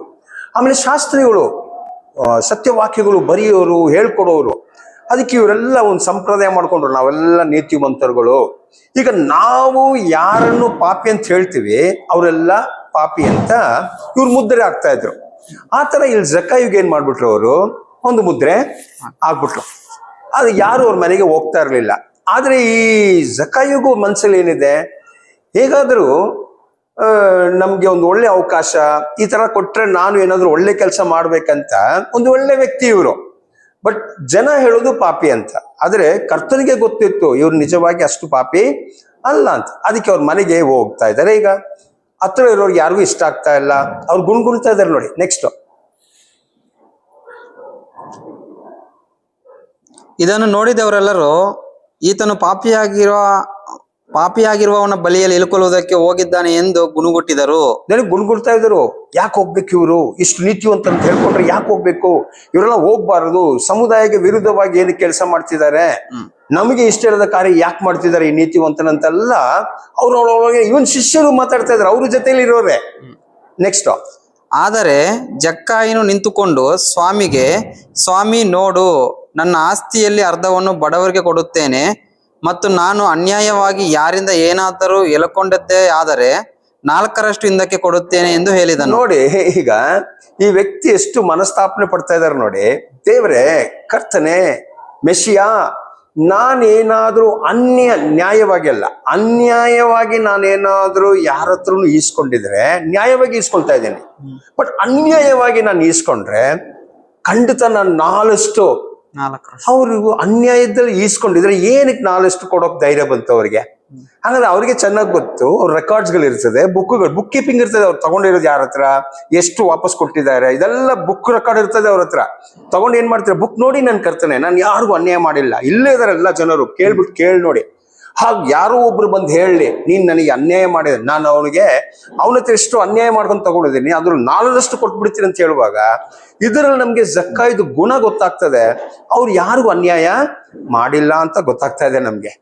ಹಾಗಾಗಿ ಅವ್ರನ್ನ ಯಾಕೆ ಪಾಪಿ ಅಂತ ಮಾಡ್ಬಿಟ್ರು? ಈ ಸದ್ದುಕಾಯರ್ ಫರಿಸಿಯರ್ಗಳು ಯಾರಾದ್ರೂ ಅವ್ರ ರೋಮರ್ ಜೊತೆಲಿ ಸೇರ್ಕೊಂಡು ಏನ್ ಬಿಸ್ನೆಸ್ ಮಾಡಿದ್ರು ಸುಂಕ, ಆ ಕಾಲದಲ್ಲಿ ಸುಂಕ ತಗೊಳ್ತಾ ಇದ್ರು, ಟ್ಯಾಕ್ಸ್. ಸೊ ಅವ್ರನ್ನೆಲ್ಲ ಪಾಪಿ ಅಂತ ಹೇಳ್ಬಿಟ್ರು. ಆ ತರ ಈ ಒಂದು ಒಳ್ಳೆ ವ್ಯಕ್ತಿಯನ್ನು ಕೂಡ ನಮ್ಮ ಇಸ್ರೇಲ್ ಜನ ಪಾಪಿ ಅಂತ ಬಿಟ್ಟಿದ್ದಕ್ಕೆ ಅಕಸ್ಮಾತ್ ಈ ಜಕಾಯಿ ಏನೋ ಒಂದು ದೇವರಿಗೆ ವಿರೋಧವಾಗಿ ತಪ್ಪು ಮಾಡಿಕೊಂಡು ಧರ್ಮಶಾಸ್ತ್ರ ಪ್ರಕಾರ ಬಲಿ ಕೊಡೋಣ ಅಂತ ದೇವಾಲಯಕ್ಕೆ ಬಂದ್ರೆ ಇವ್ರ ಬಲಿಯನ್ನು ಈ ಜನರು ಸ್ವೀಕರಿಸಲ್ಲ. ಆಗ ಏನಾಗ್ಬಿಡ್ತು, ಇವ್ರ ಪಾಪದ ಮೇಲೆ ಧರ್ಮಶಾಸ್ತ್ರ ಪ್ರಕಾರ ಪಾಪಿ ಆಗ್ಬಿಟ್ರು. ಅದಕ್ಕೊಂದು ಅವಕಾಶ ಹುಡುಕ್ತಾ ಇದ್ರು. ಈಗ ಕರ್ತ ನೋಡಿ ಅವ್ರ ಬಗ್ಗೆ ಹೇಳೋ ಮಾತೇನಂತ ನೋಡಿ, ಅವ್ರು ಯಾರಂತ.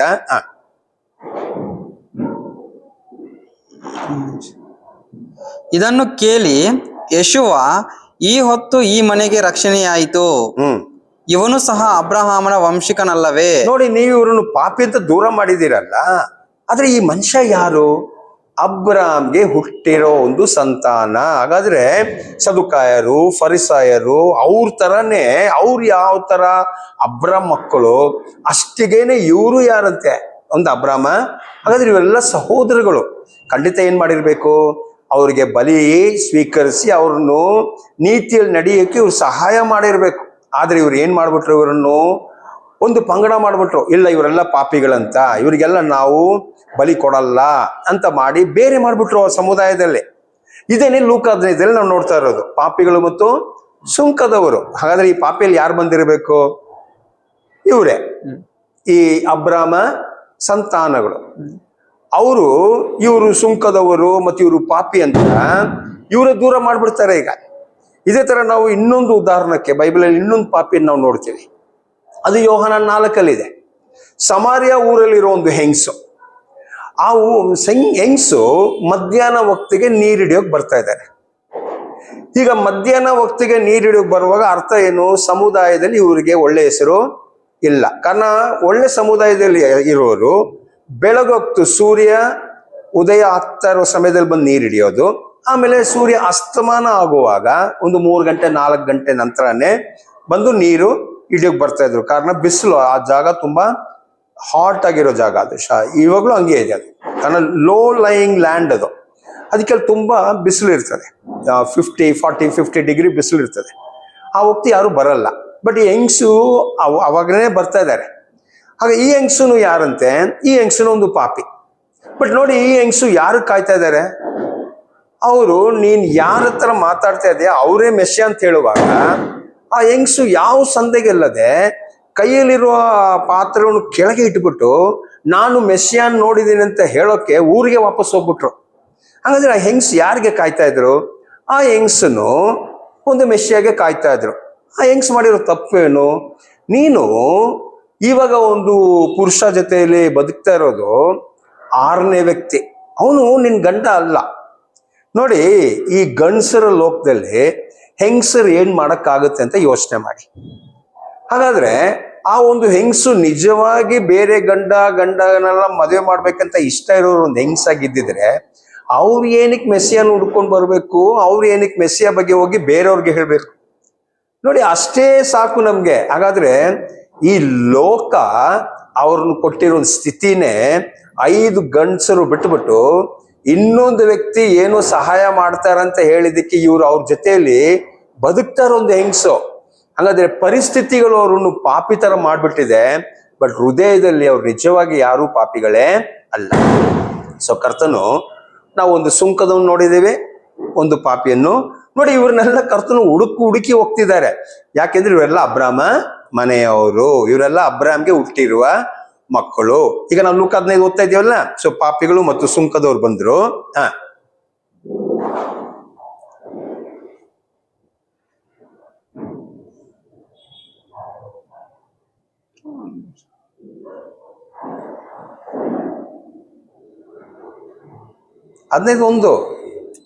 ಫಸ್ಟ್ ಇಂದ ಓಕೆ. ಯೇಷುವ ಉಪದೇಶವನ್ನು ಕೇಳಬೇಕೆಂದು ಎಲ್ಲಾ ಸುಂಕದವರು ಪಾಪಿಗಳು ಆತನ ಬಳಿಗೆ ಬರುತ್ತಾ ಇರಲು ಪರಿಸಾಯರು ಶಾಸ್ತ್ರಿಗಳು ಇವನು ಪಾಪಿಗಳನ್ನು ಸೇರಿಸಿಕೊಂಡು ಅವರ ಜೊತೆಯಲ್ಲಿ ಊಟ ಮಾಡುತ್ತಾನೆ ಎಂದು ಹೇಳಿಕೊಂಡು ಇನ್ನೊಂದು ಯಾರು? ಸದುಕಾಯರು ಫರಿಸಾಯರುಗಳು ಇನ್ನೊಂದ್ ಕಡೆ ಇದ್ದಾರೆ.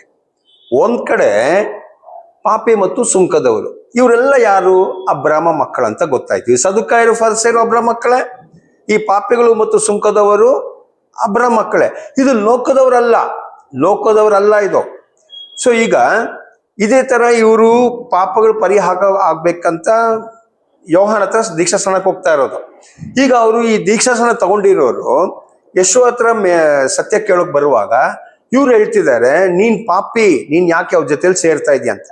ಈಗ ಕರ್ತನು ಈ ಸಾಮ್ಯಗಳು ಹೇಳುವಾಗ ಈ ಪರಿಸ್ಥಿತಿಯನ್ನು ಅರ್ಥ ಆಗೋ ತರ ಹೇಳಿದ್ರು. ನೋಡಿ, ಒಬ್ಬರಿಗೆ 100 ಕುರಿಗಳಿದೆ, ಅದರಲ್ಲಿ 99 ಒಳ್ಳೇದು, ಒಂದು ಬೆಟ್ಟು ಹೋಗ್ಬಿಟ್ಟಿದೆ. ಈಗ ಕರ್ತನ ಏನಂತ ಹೇಳಿದ್ರು, ನೀವು ನಿಮ್ ಕುರಿಗಳನ್ನ ಏನ್ ಮಾಡ್ತೀರಾ, ತಪ್ಪೋಗಿರೋದನ್ನ ತಕೊಂಡ್ ಬರ್ತೀರಾ ವಾಪಸ್ ಹೋಗಿ. ನಿಮ್ ಜೊತೆಲಿರೋದನ್ನ ಏನ್ ಮಾಡಲ್ಲ, ನಿಮ್ ಜೊತೆಲಿ ಇದೆ ಅಂತ ನಿಮ್ಗೆ ಧೈರ್ಯ ಇದೆ. ಅದೇ ತರ ನೀತಿವಂತನಾಗಿರುವ ಈ ಕುರಿಗಳನ್ನೆಲ್ಲ ಬಿಟ್ಟು ಪಾಪಿಯಾಗಿರೋ ನೀವು ಹೋಗಿ ಹುಡುಕಲ್ವಾ.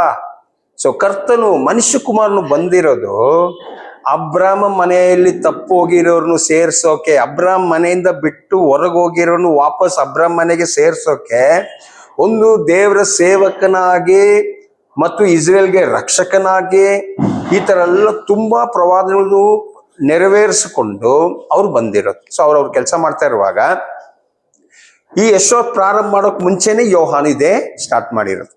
ಸೊ ಯೋಹಾನ್ ಹತ್ರ ದೀಕ್ಷಾ ಸ್ನಾನ ಕೊಡೋಕೆ ನಾವು ಫಸ್ಟ್ ವಾಕ್ಯದಲ್ಲಿ ಓದ್ಬಿಡೋಣ. ಮತ್ತೆ 3 ಓದ್ತಾ ಇದೀವಿ ನಾವು. ಪಾಪಿಗಳೇ ಮತ್ತು ಸದುಕಾಯರೇ ಫರಿಸಾಯರೇ, ನೀವು ಸರ್ಪ ಸಂತಾನಗಳು.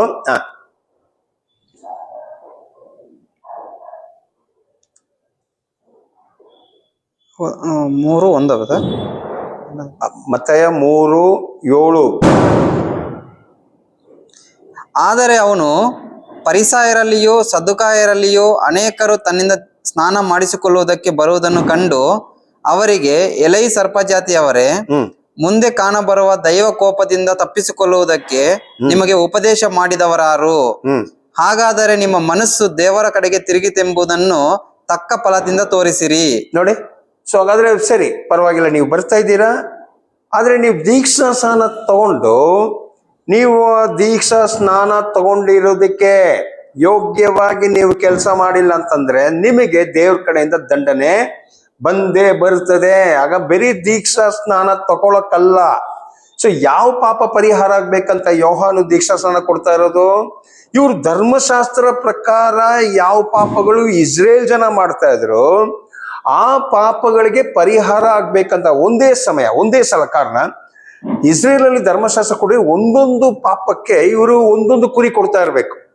ಹಾಗಾದ್ರೆ ಏನಾಯ್ತು, ಇವ್ರು ಮಾಡಿರೋ ತುಂಬಾ ಪಾಪಗಳು ತಲೆ ಮೇಲೆ ಒಂದೇ ಸತಿ ಸೇರ್ಕೊಂಡಿದೆ. ಈಗ ಈ ವ್ಯಕ್ತಿಗಳು ಎಷ್ಟು ವರ್ಷದಿಂದ ಪಾಪಿಗಳಂತ ಇವ್ರು ದೂರ ಮಾಡಿರೋದು. ಇವ್ರು ಲೆಕ್ಕ ಮಾಡಿ ಕುರಿ ಕೊಡ್ಬೇಕಂತ ಬಂದ್ರೆ ಎಷ್ಟೋ ಕುರಿಗಳು ಆಗುತ್ತೆ. ಅದಕ್ಕೆ ದೇವ್ರು ಒಂದು ಹೊಸ ಮಾರ್ಗ ಮಾಡ್ಬಿಟ್ರು. ಯೋಹಾನ್ ಅಂತ ಕಳಿಸ್ಬಿಟ್ಟು ಹೇಳಿದ್ರು, ನೀನು ಯಾರ ಹತ್ರ ಕುರಿ ಎಲ್ಲ ತಗೊಳ್ಳೋದು ಬೇಡ, ಇವ್ರು ಮಾಡಿರೋ ಪಾಪಗಳನ್ನು ನೀನ್ ಕ್ಷಮಿಸ್ಬೇಕು. ಕಾರಣ ನೀನು ಒಂದು ಯಾಜಕ ಕುಟುಂಬದಲ್ಲಿ ಹುಟ್ಟಿರೋನು, ನೀನು ಒಂದು ಯಾಜಕನೇ.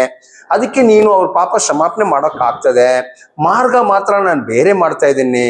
ನೀವು ಅವರನ್ನು ನೀರಲ್ಲಿ ಮುಳುಗಿಸಿ ಅವ್ರು ನೀರೊಳಗೆ ಹೋಗಿ ಎದ್ದು ಬರುವಾಗ ಅವ್ರು ಹಳೇದು ಹೋಯ್ತು, ಅವರು ನೀರಲ್ಲಿ ಸಮಾಧಿ ಆಗ್ಬಿಟ್ರು ಅಂತ ಅರ್ಥ ಮಾಡ್ಕೊಳ್ಳೋ ರೀತಿಯಲ್ಲಿ ಅವ್ರು ನೀರು ಬಿಟ್ಟು ಮೇಲೆ ಬರುವಾಗ ಒಂದು ಹೊಸ ಸೃಷ್ಟಿ, ಒಂದು ನೂತನ ಸೃಷ್ಟಿ ತರ, ಪಾಪ ಇಲ್ಲದ ಶುದ್ಧವಾಗಿರೋ ಸೃಷ್ಟಿ ಅಂತ ಅವರು ಬಂದು ಹೊಸ ಸೃಷ್ಟಿ ತರ ನಡೆಯೋಕೆ ನೀನೊಂದು ಮಾರ್ಗ ಈ ಪಾಪಿಗಳಿಗೆ ಮತ್ತು ಸುಂಕದವ್ರಿಗೆ ಕೊಡ್ಬೇಕು.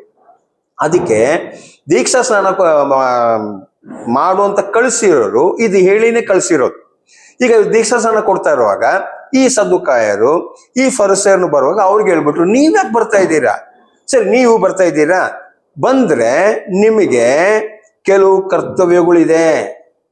ನೀವು ವಾಪಸ್ ಅದೇ ದೇವಾಲಯಕ್ಕೆ ಹೋಗ್ಬಿಟ್ಟು ಅದೇ ಸೇವೆ ಇನ್ನು ಮುಂದುವರ್ಸಕ್ಕೆ ಆಗಲ್ಲ. ಯಾಕಾಗಲ್ಲ ಅಂತ ಇಲ್ಲಿ ನೋಡೋಣ. ಏನ್ ಹೇಳ್ತಿದ್ದಾರೆ ನೋಡಿ ಅವರು, ಯೋಹಾನು.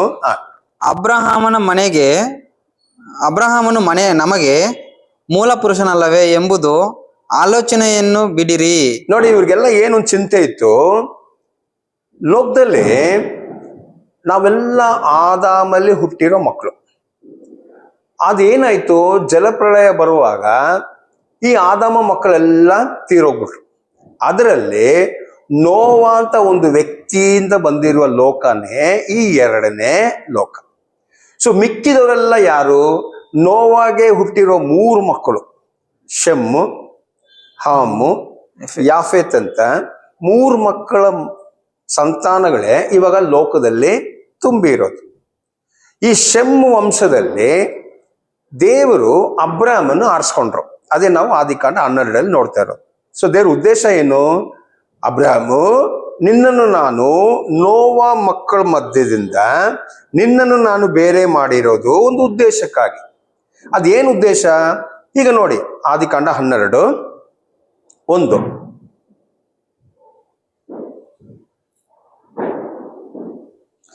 ಯೆಹೋವನು ಅಬ್ರಹಾಮನಿಗೆ, ನೀನು ಸ್ವದೇಶವನ್ನು, ಬಂಧು ಬಲಗವನ್ನು, ತಂದೆಯ ಮನೆಯನ್ನು ಬಿಟ್ಟು ನಾನು ತೋರಿಸುವ ದೇಶಕ್ಕೆ ಹೊರಟು ಹೋಗು. ನಾನು ನಿನ್ನನ್ನು ದೊಡ್ಡ ಜನಾಂಗವಾಗುವಂತೆ ಮಾಡಿ ಆಶೀರ್ವದಿಸಿ ನಿನ್ನ ಹೆಸರನ್ನು ಪ್ರಖ್ಯಾತಿಗೆ ತರುವೆನು. ನೀನು ಆಶೀರ್ವಾದ ನಿಧಿಯಾಗುವಿ. ನಿನ್ನನ್ನು ಹರಸುವವರನ್ನು ಹರಸುವೆನು, ನಿನ್ನನ್ನು ಶಪಿಸುವವರನ್ನು ಶಪಿಸುವೆನು. ನಿನ್ನ ಮೂಲಕ ಭೂಲೋಕದ ಎಲ್ಲಾ ಕುಲದವರಿಗೂ ಆಶೀರ್ವಾದ ಉಂಟಾಗುವುದು ಎಂದು ಹೇಳಿದನು.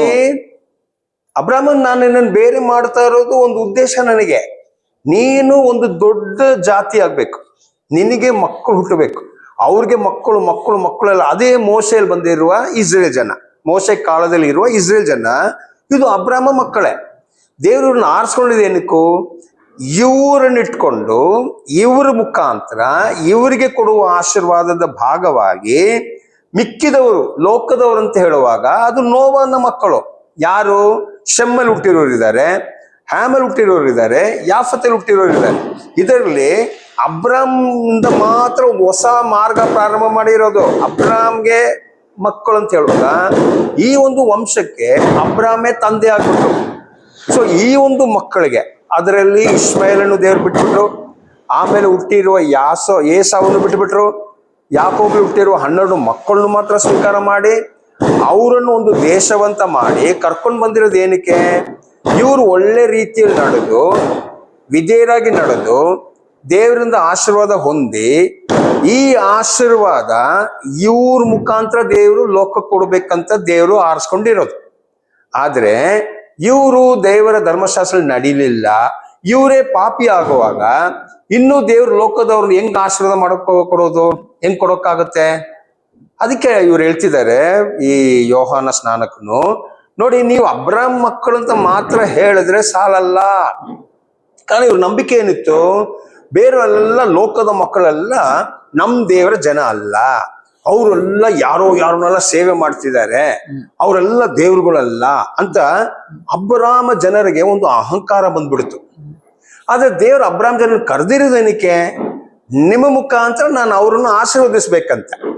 ಆದ್ರೆ ಇವ್ರಿಗೇನಾಯ್ತು? ಒಂದು ಅಹಂಕಾರ ತಲೆ ಒಳಗೆ ಬಂದ್ಬಿಟ್ಟು ನಾವು ದೇವ್ರ ಜನ ಅಂತ ಒಂದು ಅಹಂಕಾರ ಬಂದ್ಬಿಟ್ಟಿದೆ. ಈ ಅಹಂಕಾರದಲ್ಲಿ ಇವ್ರು ದೇವರಿಗೆ ವಿಧೇಯರೇ ಆಗಿಲ್ಲ, ದೇವರಿಗೂ ಸಮ್ಮಾನನೂ ಕೊಟ್ಟಿಲ್ಲ. ಎಲ್ಲ ಇವ್ರು ಸ್ವಂತ ನೀತಿಯಲ್ಲಿ ನಡ್ಕೊಂಡ್ರಂತ ನಾವು ಆಮೇಲೆ ನೋಡ್ತಾ ಇದೀವಿ. ಅದನ್ನು ಇವರೇ ನ್ಯಾಯಗಳು, ನೀತಿಗಳು, ಧರ್ಮಶಾಸ್ತ್ರಗಳು ಮಾಡ್ಕೊಂಡು ನಡೀತಾ ಇದ್ರು. ಆದ್ರೆ ಹೇಳೋದೇನು? ನಾವು ದೇವ್ರ ಜನ, ಅವರೆಲ್ಲ ದೇವ್ರ ಜನ ಅಲ್ಲ ಅಂತ. ಅದಕ್ಕೆ ಈಗ ಇವ್ರು ಹೇಳ್ತಿದ್ದಾರೆ, ನೋಡಿ, ನೀವು ಅಬ್ರಾಮ್ ಜನ ಅಂತ ಹೇಳಿದ್ರೆ ಮಾತ್ರ ದೇವ್ರ ಅಬ್ರಾಮಿಗೆ ಏನ್ ಆಶೀರ್ವಾದ ಕೊಡ್ತಾರಂತ ಹೇಳಿದ್ರು, ಅವ್ರಿಗೆ ಹುಟ್ಟಿದಕ್ಕೆ ಮಾತ್ರ ನಿಮ್ಗೆ ಏನಾಗಲ್ಲ, ಸಿಕ್ಕಲ್ಲ. ನೀವು ಯೋಹಾನ 8 ನೋಡುವಾಗ ನಮ್ಮ ಕರ್ತನು ಹೇಳ್ತಿದ್ದಾರೆ ನೋಡಿ ಅವ್ರಿಗೆ, ನೀವು ನಿಜವಾಗಿ ಅಬ್ರಾಮ್ಗೆ ಮಕ್ಕಳಂತ ಹೇಳಿದ್ರೆ 8:44 ಎಲ್ಲ ಬರ್ತದೆ. ಅದು ಓದ್ಬೇಡಿ, ಈಗ ಟೈಮ್ ನಮ್ಗೆ ಬೇರೆ ವಾಕ್ಯದಲ್ಲಿ ಓದ್ಬಿಡ್ತದೆ. ಆಗ ನೀವು ನಿಜವಾಗಿ ದೇವ್ರ ಮಕ್ಕಳಾಗಿದ್ದೀರೆ, ಇದು 8:44 ಎಲ್ಲ ಓದುವಾಗ ನಿಮ್ಗೆ ಸಿಗ್ತದೆ. ನೀವು ನಿಜವಾಗಿ ಅಬ್ರಾಮ್ ಮಕ್ಕಳಾಗಿದ್ದಿದ್ರೆ ನೀವು ನಿಮ್ ತಂದೆ ಆಗಿರೋ ಅಬ್ರಾಮ್ ಕೆಲಸ ನೀವು ಮಾಡಿರ್ಬೇಕು. ಅಬ್ರಾಮ್ ಯಾವ ತರ ನಂಬಿದ್ರು, ಅಬ್ರಾಮ್ ಯಾವ ತರ ದೇವರಿಗೆ ವಿಧೇಯನಾಗಿದ್ರು, ಅದೇ ತರ ನೀವು ಮಾಡಿರ್ತೀರಾ. ಆದ್ರೆ ನೀವು ಹಾಗಲ್ಲ, ನೀವು ನಿಮ್ಮ ತಂದೆ ಆಗಿರೋ ಸೈತಾನ ಮಕ್ಕಳಂತ ಹೇಳ್ಬಿಟ್ರು ಯೆಶುವ ಇವರನ್ನು ನೋಡ್ಬಿಟ್ರು. ಹಾಗಾದ್ರೆ ಇವರು ಸ್ವಂತ ಧರ್ಮದಲ್ಲಿ ಮಾಡ್ಕೊಂಡು ದೇವ್ರನ್ನ ಬರೀ ಹೆಸರಿಗೆ ಇಟ್ಕೊಂಡ್ರು. ಆಗ ಈ ದೀಕ್ಷಾ ಸ್ನಾನ ಕೊಡುವ ಯೋಹಾನ್ ಹೇಳ್ತಿದ್ದಾರೆ, ನೀವು ಬರೀ ಅಬ್ರಾಮ್ಗೆ ಮಕ್ಕಳಂದ ಹುಟ್ಟಿದಕ್ಕೆ ಮಾತ್ರ ದೇವ್ರು ನಿಮ್ಗೆ ಆಶೀರ್ವಾದ ಕೊಡಲ್ಲ, ಅದು ನಿಮ್ ಮನ್ಸಲ್ಲಿ ಇರ್ಲಿ. ದೇವ್ರು ಬೇಕಾದ್ರೆ ನಿಮ್ ಕಣ್ ಮುಂದೆ ಇರೋ ಕಲ್ಲುಗಳನ್ನ ತಗೊಂಡು ದೇವ್ರು ಅಬ್ರಾಮ್ಗೆ ಮಕ್ಕಳಂತ ಮಾಡಿ ಅದ್ಭುತ ಮಾಡಿ ಮತ್ತು ಆ ಕಲ್ಲುಗಳಿಗೆ ಆಶೀರ್ವಾದ ಕೊಟ್ಬಿಟ್ಟು ಅಬ್ರಾಮ್ ಮಕ್ಕಳಂತ ಆ ಕಲ್ಲುಗಳನ್ನ ಇಟ್ಕೊಂಡು ದೇವ್ರು ಬೇಕಾದ್ರೆ ಏನ್ ಮಾಡ್ತಾರೆ, ಇಡೀ ಲೋಕಕ್ಕೆ ಆಶೀರ್ವಾದ ಕೊಡೋಕ್ಕಾಗತ್ತೆ. ಅದಕ್ಕೆ ನೀವು ಅಬ್ರಾಮ್ ಮಕ್ಕಳಂತ ಹೇಳುವ ಈ ಮನಸ್ಸನ್ನು ಬಿಟ್ಬಿಟ್ಟು ಈ ಅಹಂಕಾರನೆಲ್ಲ ಬಿಟ್ಬಿಟ್ಟು ತಗ್ಗಿಸ್ಕೊಂಡು ನೀವು ಬರ್ಬೇಕು. ಹಾಗಿದ್ರೆ ಬನ್ನಿ, ನಾನು ದೀಕ್ಷಾಸ್ನಾನ ಕೊಡ್ತೀನಿ. ಇಲ್ಲ ನಾವು ಯಾಜಕರು, ನಾವು ಸದುಕಾಯರುಗಳು, ನಾವು ಶಾಸ್ತ್ರಿಗಳನ್ನ ಹೇಳ್ಕೊಂಡು ಬಂದ್ರೆ ನನ್ನ ಹತ್ರ ಬರಬೇಡಿ, ನೀವು ಅಲ್ಲೇ ಇದ್ಬಿಡಿ ಅಂತ ಹೇಳ್ತಿದ್ದಾರೆ ಅವ್ರು. ಅದಕ್ಕೆ ಹೇಳ್ತಾ ಇರೋದೇನು, ನೀವು ಅಬ್ರಾಮ್ ಹೆಸರಿಲ್ಲ, ನೀವು ಬನ್ನಿ, ನೀವು ಮಾಡ್ಬೇಕಾಗಿರೋ ಕೆಲಸಗಳೆಲ್ಲ ಇನ್ನು ಮುಂದೆ ದೇವ್ರ ಮಾತು ಪ್ರಕಾರ ನೀವು ಮಾಡಲೇಬೇಕು. ನೆಕ್ಸ್ಟ್ ಅದೇ ಮತ್ತಾಯ 3:8-9 ಬರ್ಬೇಕೀಗ.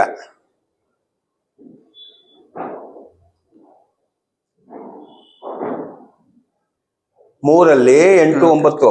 ಹಾಗಾದರೆ ನಿಮ್ಮ ಮನಸ್ಸು ದೇವರ ಕಡೆಗೆ ತಿರುಗಿತೆಂಬುದನ್ನು ತಕ್ಕ ಫಲದಿಂದ ತೋರಿಸಿರಿ. ನೋಡಿದ್ರೆ ನೀವು ನಿಜವಾಗಿ ಈಗ ದೀಕ್ಷಾ ಸ್ನಾನ ತಗೊಳ್ತಾ ಇರೋದು ನಿಜವಾಗಿ ನಿಮ್ ಹೃದಯದಿಂದ ತಗೊಳ್ತಾ ಇದ್ರೆ, ನೀವು ನಿಮ್ ಮನಸ್ಸುಗಳನ್ನು ತಿರುಗಿಕೊಂಡು, ಅರ್ಥ ಏನು, ನೀವಿಷ್ಟು ಕಾಲ ಮಾಡಿರೋ ಯಾಜಕ ಸೇವೆಯಲ್ಲಿ ಮಾಡಿರೋ ತಪ್ಪುಗಳು, ನೀವಿಷ್ಟು ಕಾಲ ಫರಿಸೇಯರಾಗಿ ಮಾಡಿರೋ ತಪ್ಪುಗಳು, ನೀವಿಷ್ಟು ಕಾಲ ಶಾಸ್ತ್ರಿಗಳಂತ ಮಾಡಿರೋ ತಪ್ಪುಗಳು, ಈ ತರ ಜೀವನ ಮಾಡಕ್ಕಾಗಲ್ಲ.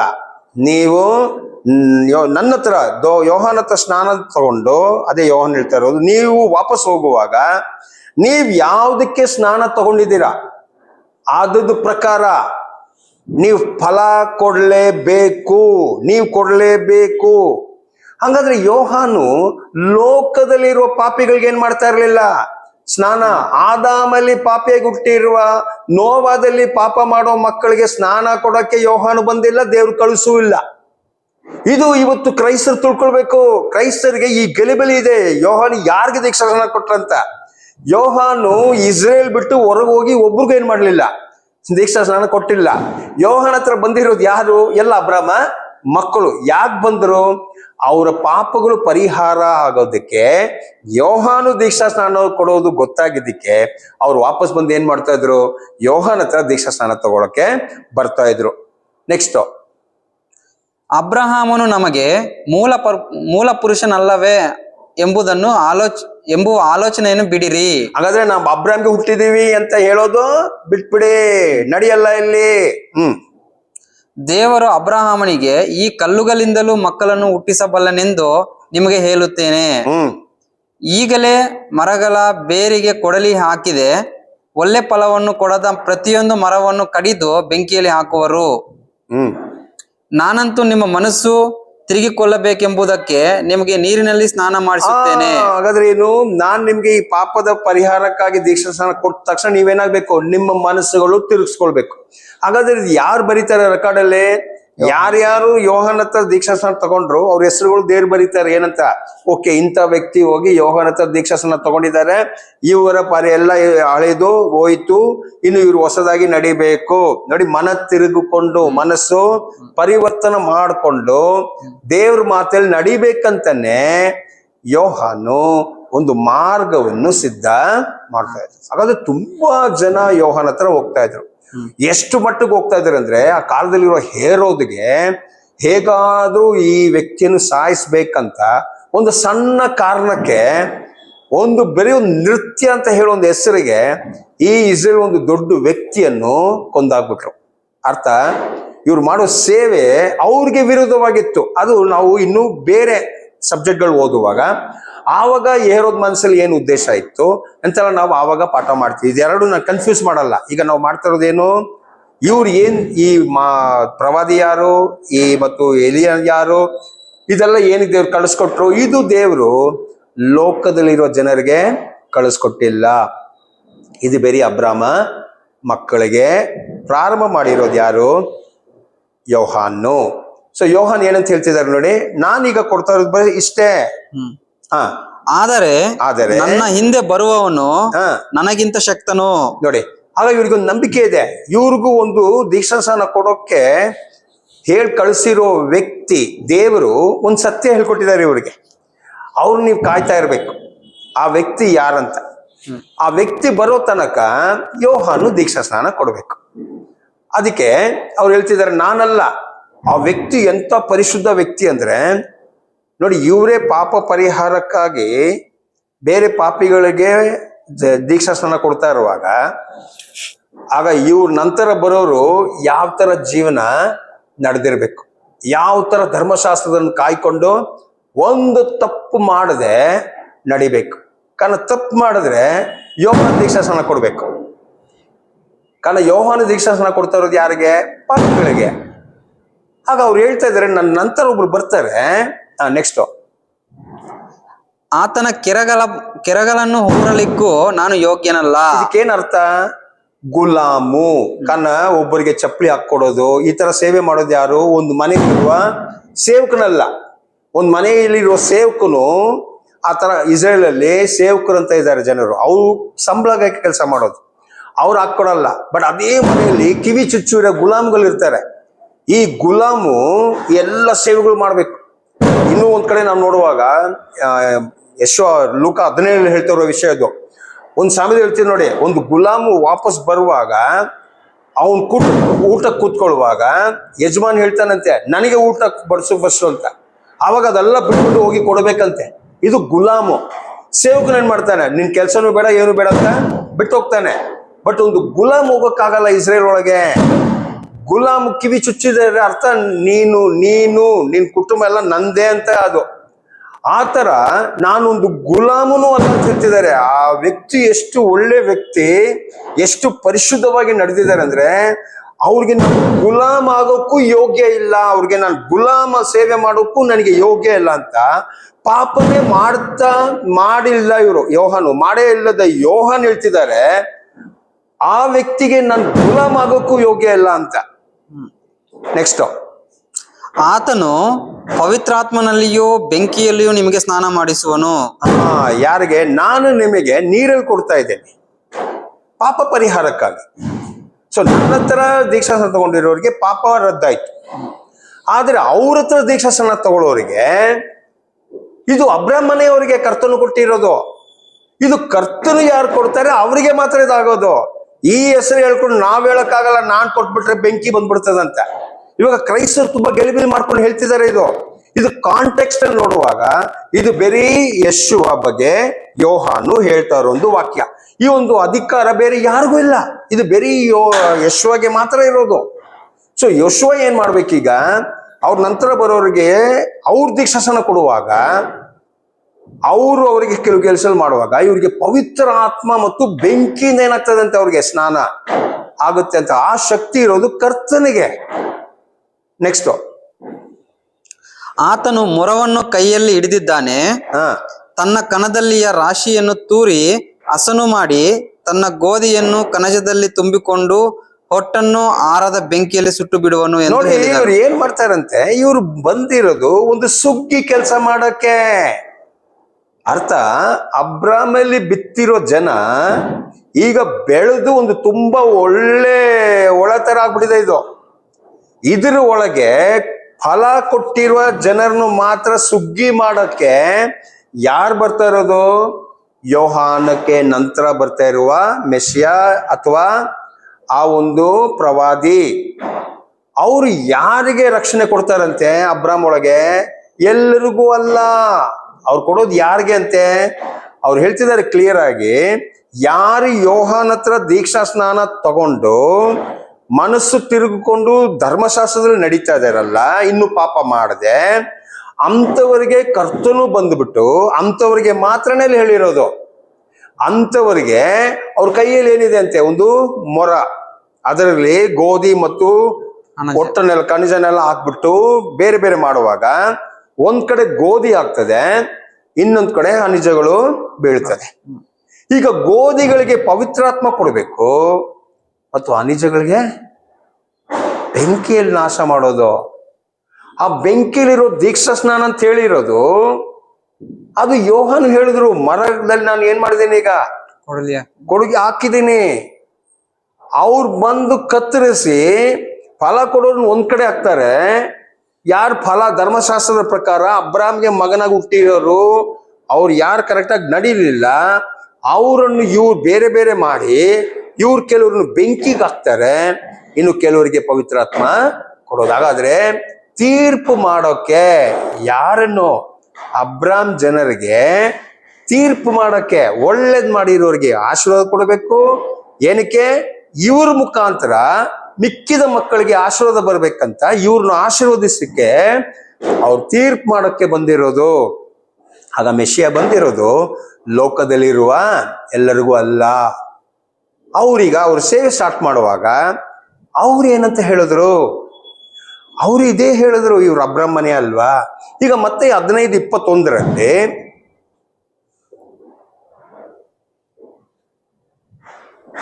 ಯೆಹೋಶುವ ಅಲ್ಲಿಂದ ಹೊರಟು ತೂರ್ ಸಿದೋನ್ ಪಟ್ಟಣಗಳ ಪ್ರಾಂತ್ಯಗಳಿಗೆ ಹೋದನು. ಆ ಸೀಮೆಯಿಂದ ಕಾನಾನ್ಯರೊಬ್ಬಳು ಹೊರಟು ಬಂದು, ಸ್ವಾಮಿ ದಾವೀದನ ಕುಮಾರನೇ, ನನ್ನನ್ನು ಕರುಣಿಸು, ನನ್ನ ಮಗಳಿಗೆ ದೆವ್ವ ಕಾಟ ಬಹಳವಾಗಿದೆ ಎಂದು ಕೂಗಿಕೊಂಡಳು. ಯೆಹೋಶುವ ಅದ್ಭುತ ಮಾಡೋದು ಆ ಊರಲ್ಲಿರುವ ಎಲ್ಲರಿಗೂ ಗೊತ್ತಾಗಿದೆ.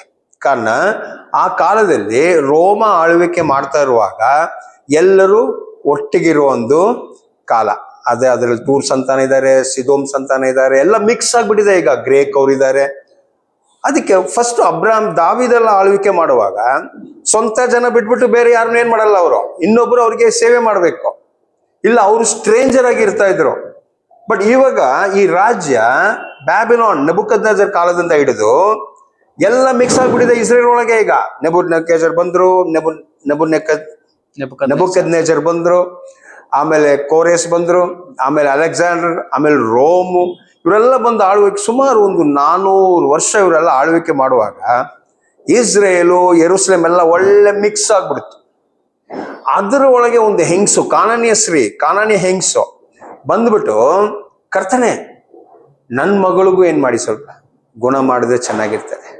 ಯಾವ ತಾಯಿಗೂ ಯಾರ ಕೈ ಕಾಲಾದ್ರೂ ಹಿಡಿದು ತನ್ನ ಮಕ್ಕಳಿಗೆ ಒಳ್ಳೇದ್ ಮಾಡೋದಕ್ಕೆ ಅವ್ರು ಯಾರ ಕೈ ಕಾಲು ಹಿಡಿತಾರೆ. ಕಾರಣ ತಾಯಿ ಪ್ರೀತಿ, ತಾಯಿ ಮಾತ್ರ ಒಳ್ಳೆ ತಂದೆ ಪ್ರೀತಿನೂ ಅಷ್ಟೇ. ಅವ್ರು ಯಾರ ಕೈ ಕಾಲು ಹಿಡಿತಾರೆ, ಮಕ್ಕಳಿಗೆ ಏನಾದ್ರು ಆಯ್ತು ಅಂದ್ರೆ ಅವ್ರಿಗೆ ಬೇರೇನಿದೆ. ಅದಕ್ಕೆ ಈ ಅಮ್ಮ ಯಾರೋ ಒಂದು ವ್ಯಕ್ತಿಯನ್ನು, ಅವ್ರಿಗೆ ಸಂಬಂಧ ಇಲ್ಲದ ಒಂದು ವ್ಯಕ್ತಿ, ಅವ್ರು ಅದ್ಭುತ ಮಾಡ್ತಾರೆ ಅಂತ ಗೊತ್ತಾಗ್ಬಿಟ್ಟು, ದಾವೀದ್ಗೆ ಮಗನಾಗಿರೋ ನೀನು ನನಗೂ ಒಂದು ಅದ್ಭುತ ಮಾಡು ಅಂತ ಕೇಳಿದ್ರು. ಆಗ ಕರ್ತನು ಕೊಟ್ಟಿರೋ ಉತ್ತರ ನೋಡಿ. ಆದರೆ ಆತನು ಆಕೆಗೆ ಏನು ಉತ್ತರ ಕೊಡಲಿಲ್ಲ. ನೋಡಿದ್ರ, ಏನು ಹೇಳಿಲ್ಲ ಅಂತೆ, ಸುಮ್ನೆ ಹೋಗ್ಬಿಟ್ರು. ಆಗ ಆತನ ಕರ್ತನು ಇನ್ನೊಂದ್ ಕಡೆ ಒಂದು ಕಣ್ಣಿಗೆ ದೃಷ್ಟಿ ಇರೋದೊಂದು ವ್ಯಕ್ತಿ ದಾವೀದ್ಗೆ ಕುಮಾರನೇ ಅಂತ ಕರೆಯುವಾಗ, ನನ್ ಕಣ್ ಕೊಡಿಸು ಅಂತ ಕರೆಯುವಾಗ ಶಿಷ್ಯರುಗಳಲ್ಲಿದ್ರು. ಅವ್ರಿಗೆ ಹೇಳಿದ್ರು ಬಾಯಿ ಮುಚ್ಚು ಅಂತ. ಯಾಕೆ ಕೂಗ್ತಾ ಇದೆಯಾ ನೀನು ಅಂತ. ಅದು ದಾವೀದ್ ಕುಮಾರ್ ಅಂತ ಅವ್ರು ಕರೆಯುವಾಗ ಇವ್ರು ಅವ್ರನ್ನ ಬಾಯಿ ಮುಚ್ಚಕ್ಕೆ ಹೇಳಿದ್ರು. ಆದ್ರೆ ಕರ್ತನು ಅವ್ರ ಹತ್ರ ಹೋಗ್ಬಿಟ್ಟು, ನಾನ್ ನಿನ್ಗೆ ಏನ್ ಮಾಡ್ಲಿ ಅಂತ ಕೇಳಿದ್ರು. ನೋಡಿ, ಅದೇ ತರ ಇವ್ರು ಹೇಳ್ತಿದ್ದಾರೆ ದಾವೀದ್ ಮಗ ಅಂತ. ಆ ವ್ಯಕ್ತಿ ದಾವೀದ್ ಮಗ ಅಂತ ಕರೆಯುವಾಗ ಶಿಷ್ಯರು ಬೇಡ ಅಂತ ಹೇಳ್ತಿದ್ದಾರೆ. ಆದ್ರೆ ಹೋಗಿ ಅದ್ಭುತ ಮಾಡಿದ್ರು. ಈಗ ಈ ಹೆಂಗ್ಸು ಬಂದು, ಈ ತಾಯಿ ಬಂದು ಕರ್ತನ ಹತ್ರ ನನ್ ಮಗಳಿಗೂ ಏನಾದ್ರು ಮಾಡಿ ಅಂತ ಕೇಳುವಾಗ ಸುಮ್ನೆ ಹೋಗ್ತಿದ್ದಾರೆ, ಕಿವಿಗೆ ಕೇಳಲಿಲ್ಲ ತರ ಹೋಗ್ತಿದ್ದಾರೆ. ಅದೇ ಸಮಯದಲ್ಲಿ ಇನ್ನೊಂದ್ ಕಡೆ ಇನ್ನೊಂದು ಹೆಂಗ್ಸು ಬಂದು ಅವ್ರ ಬಟ್ಟೆ ಮುಟ್ಟಿದ್ರಂತೆ. ಈ ಹೆಂಗ್ಸಿಗೆ ಸುಮ್ನೆ ಹೋಗ್ತಾ ಇದ್ದಾರೆ. ನೆಕ್ಸ್ಟ್, ಆಗ ಆತನ ಶಿಷ್ಯರು ಬಂದು, ನಮ್ಮ ಹಿಂದೆ ಕೂಗಿಕೊಂಡು ಬರುತ್ತಾಳೆ, ಆಕೆಯನ್ನು ಕಳುಹಿಸಿ ಬಿಡಿ ಎಂದು ಆತನನ್ನು ಬೇಡಿಕೊಂಡರು. ನೋಡಿ, ಇವ್ರು ಎಷ್ಟು ಮಟ್ಟಿಗೆ ಸುಮ್ನೆ ಹೋಗ್ತಿದ್ದಾರೆ ಅಂದ್ರೆ, ಒಂದ್ ಜಾಗದಲ್ಲಿ ಶಿಷ್ಯರೇ ಇನ್ನೊಂದ್ ವ್ಯಕ್ತಿಗೆ ಬಾಯಿ ಮುಚ್ಚೋಕೆ ಹೇಳಿರೋ ಈ ಶಿಷ್ಯರ ಮನ್ಸೆ ಕರ್ಗೋಗ್ಬಿಡ್ತು. ಇವ್ರು ಬಂದು ಕರ್ತನ ಹೇಳ್ತಿದ್ದಾರೆ, ನೋಡಪ್ಪ ಈ ಹೆಂಗ್ಸು ತುಂಬಾ ನಮ್ ಹಿಂದೆನೇ ಬರ್ತಾ ಇದ್ದಾರೆ, ಏನಾದ್ರೂ ಒಂದು ಮಾಡಿ ಅಂತ. ಶಿಷ್ಯರ ಮನಸ್ಸು ಕರ್ಗೋಯ್ತು, ಆದ್ರೆ ಕರ್ತನ ಮನಸ್ಸು ಕರ್ಗೆ ಹೋಗಿಲ್ಲ. ಅವ್ರು ಏನು ಉತ್ತರ ಕೊಡದೆ ಇನ್ನು ನಡೀತಾನೇ ಇದ್ದಾರೆ.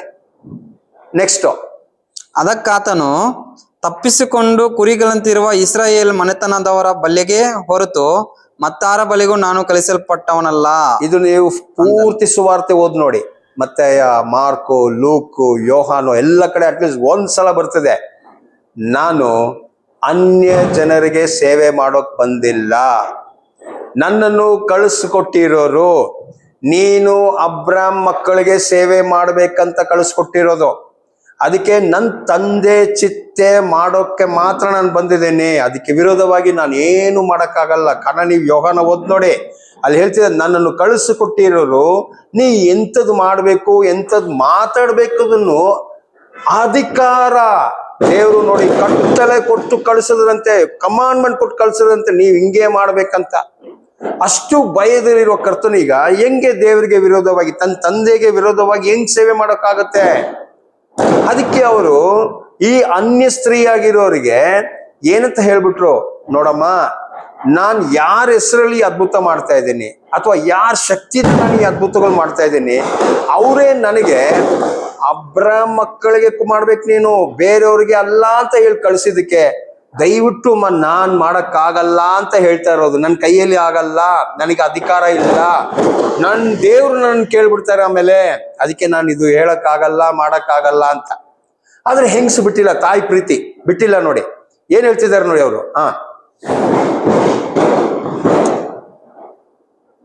ಆಗ ಆಕೆ ಬಂದು ಆತನಿಗೆ ಅಡ್ಡ ಬಿದ್ದು, ಸ್ವಾಮಿ, ನನಗೆ ಅನುಗ್ರಹ ಮಾಡಬೇಕು ಅಂದಳು. ಅದಕ್ಕಾತನು, ಮಕ್ಕಳು ತಿನ್ನುವ ರೊಟ್ಟಿಯನ್ನು ತಕ್ಕೊಂಡು ನಾಯಿ ಮರಿಗಳಿಗೆ ಹಾಕುವುದು ಸರಿಯಲ್ಲ ಎಂದು ಉತ್ತರ ಕೊಡಲು. ಇದು ಯಾವ ತರ ಇದೆ ಗೊತ್ತಾ? ಇದು ನೀವು ನಮ್ಮನ್ನೇ ಹಾಕೊಳ್ಬೇಕು ದೇವ್ರ ಮುಂದೆ. ಈಗ ನಾವು ಕರ್ತನ ಮುಂದೆ ಅಂತ ನಾವು ಹಾಕೊಳ್ಬೇಕಿದು.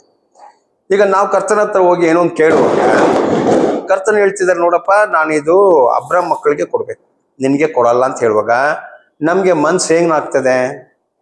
ಪ್ರೀತಿ ಬರ್ತದೆ, ಕೋಪ ಬರ್ತದೆ? ಸ್ವಲ್ಪ ಯೋಚನೆ ಮಾಡಿ. ಕೋಪ ಬರುತ್ತೆ, ಪ್ರೀತಿ ಬರಲ್ಲ.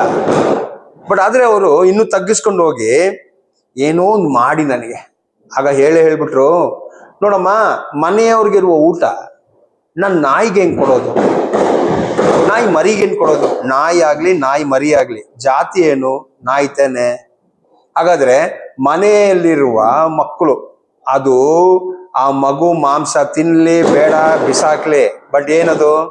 ನನ್ನ ಮಗ, ನನ್ನ ಮಕ್ಕಳು, ಇವ್ರಿಗಾಗಿನೇ ನಾನು ಸಂಪಾದನೆ ಮಾಡ್ತಾ ಇರೋದು. ನನ್ನ ಮಕ್ಕಳು ತಿನ್ಲಿ ಬಿಸಾಕ್ಲಿ ನನಗೆ ಪರವಾಗಿಲ್ಲ, ಕಾರಣ ಇದು ನನ್ನ ಮನೆಯವರು, ಈ ಮನೆಯವ್ರಿಗೇನೆ ನಾನು ಕಷ್ಟಪಡ್ತಾ ಇರೋದು.